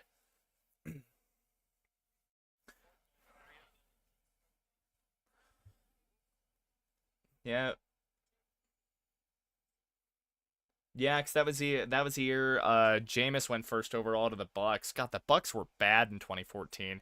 Who the fuck was their starter? Was that the year Mike Glennon started at quarterback for the Bucks? I think that was Mike Glennon that started that year. So here we go. Washington on to kick this thing off back to Seattle and hopefully just mercifully get out of this game.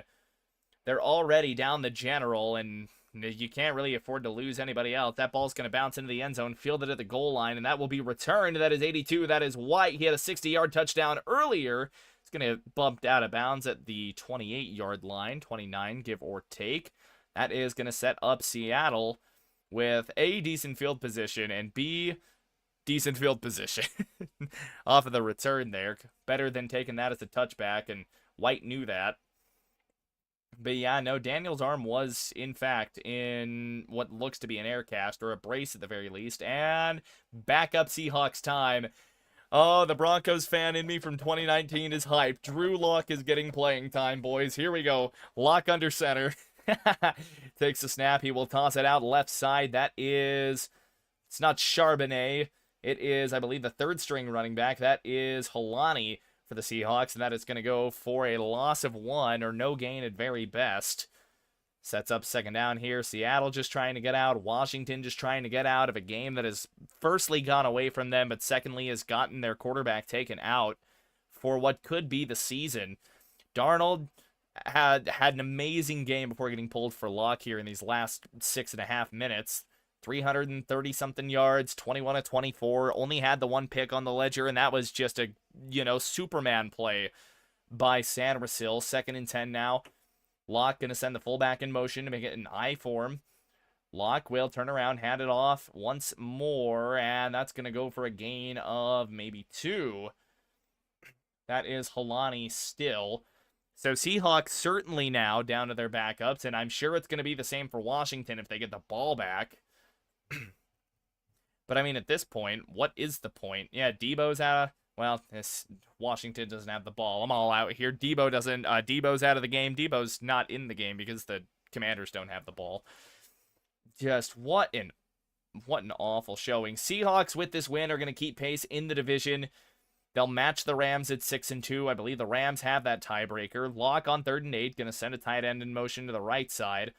Single back formation here. The Seahawks will just run it once again with Holani. And Holani's nearly going to get a first down there. It's a gain of 7. They need an 8. And this will more than likely bring out the Seahawks punt team.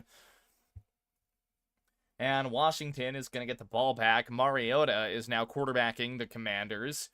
Jaden Daniels down with an arm injury. Not a whole lot of information that I know of, but I do know that Daniels walked off with, I believe it was an air cast on his left arm.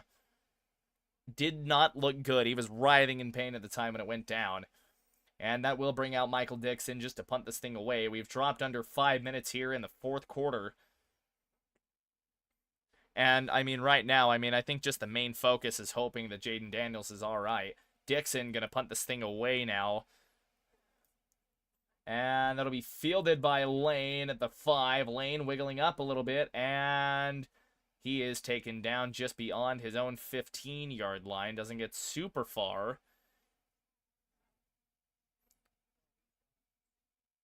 Daniels?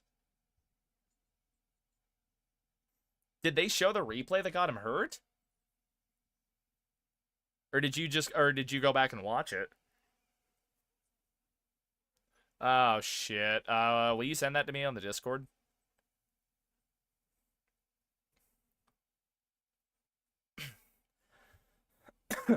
I might, I'll probably watch that once this, I'll probably go peek at it, during ad break, just because no game. Mariota's gonna come out in the gun, takes a snap, will hand it off. That is Bill Krosky-Merritt, who, no idea why he's still in the game, but he's gonna get forward for a gain of what looks to be 5. It's gonna set up 2nd and medium here for the Commanders. 4:26 and counting down now, for the Commanders, and they've likely witnessed the end of their season with the injury to Jaden Daniels. Clock continues to tick. Commanders likely happy to just run this thing out, maybe get another poverty score here in garbage time. And a lot of emotional Commanders there. Zach Ertz, looks like got a little bit of smeared paint from crying, and I would be too if that's my quarterback that goes down like that.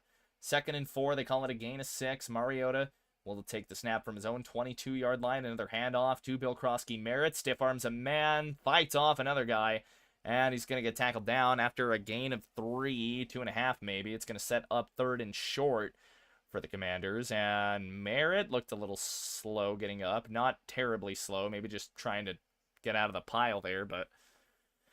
Oh, 3rd and short for the Commanders, and the clock continues to tick. Both teams now just really trying to get the hell out of here. Especially after that Jaden Daniels injury, which I am going to go force myself to watch.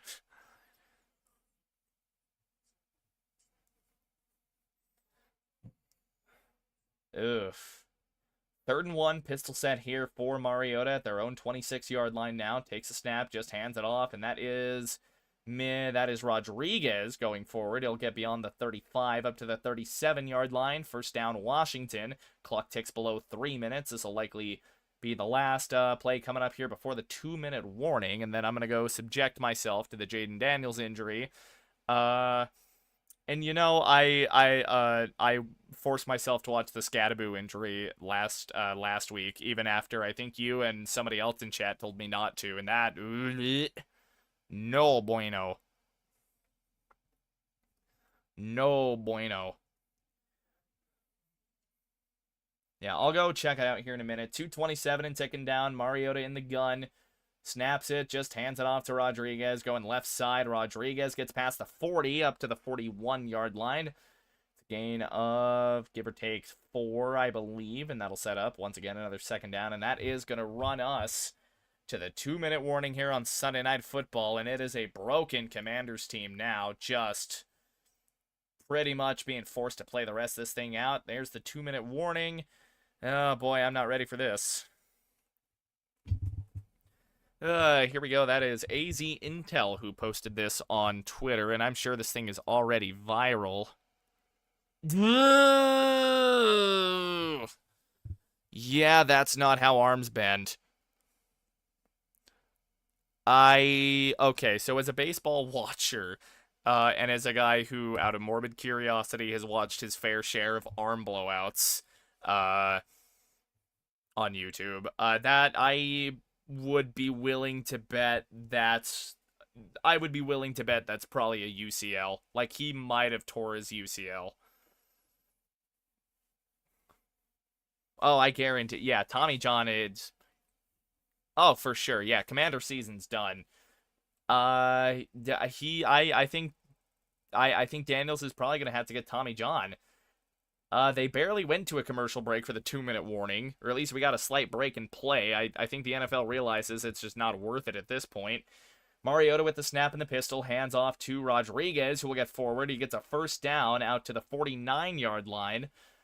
They're knocking on the door of Seahawks territory. No one's taking timeouts. No one cares to. We're going to get a couple of more plays to just get out of here. And that will be the game. I mean, at this point, I'm calling final score 38-14. A minute 38 and ticking down to go. And like I've said before, I mean, Commanders just trying to mercifully get out of this thing now without Jaden Daniels. And they're going to have to navigate the rest of the year... The rest of the year, and I don't think you're going to get another, Cinderella run here out of Mariota. In the gun, takes a snap, will hand off once again to Rodriguez, spins out of a tackle at the line of scrimmage, and able to fight forward beyond the 50, just beyond the 50. I think he gets down to about the Seattle 48 on that one. It's going to set up 2nd down and medium-ish. Probably the outer...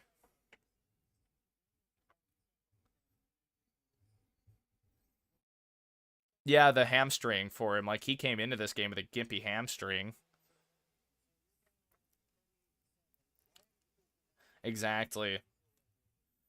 40 seconds and ticking down now. This will be the last play of the game here. Mariota out of the gun, takes a snap, hands it off to Rodriguez, and Rodriguez will be stopped short after a gain of 2.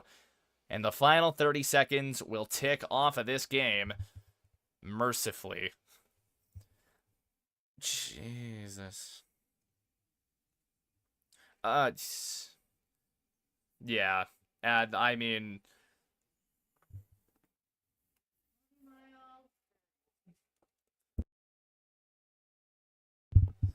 yeah, that's inexcusable. Final seconds tick off the clock. I mean, I don't really have a post game for this stream. I don't really do post games for not Broncos games, so this is going to be where the stream ends. For everybody that has poked in and out, thank you very much. This may be seen, after the fact, so who knows if you make it this far and you're watching the VOD, thank you for watching.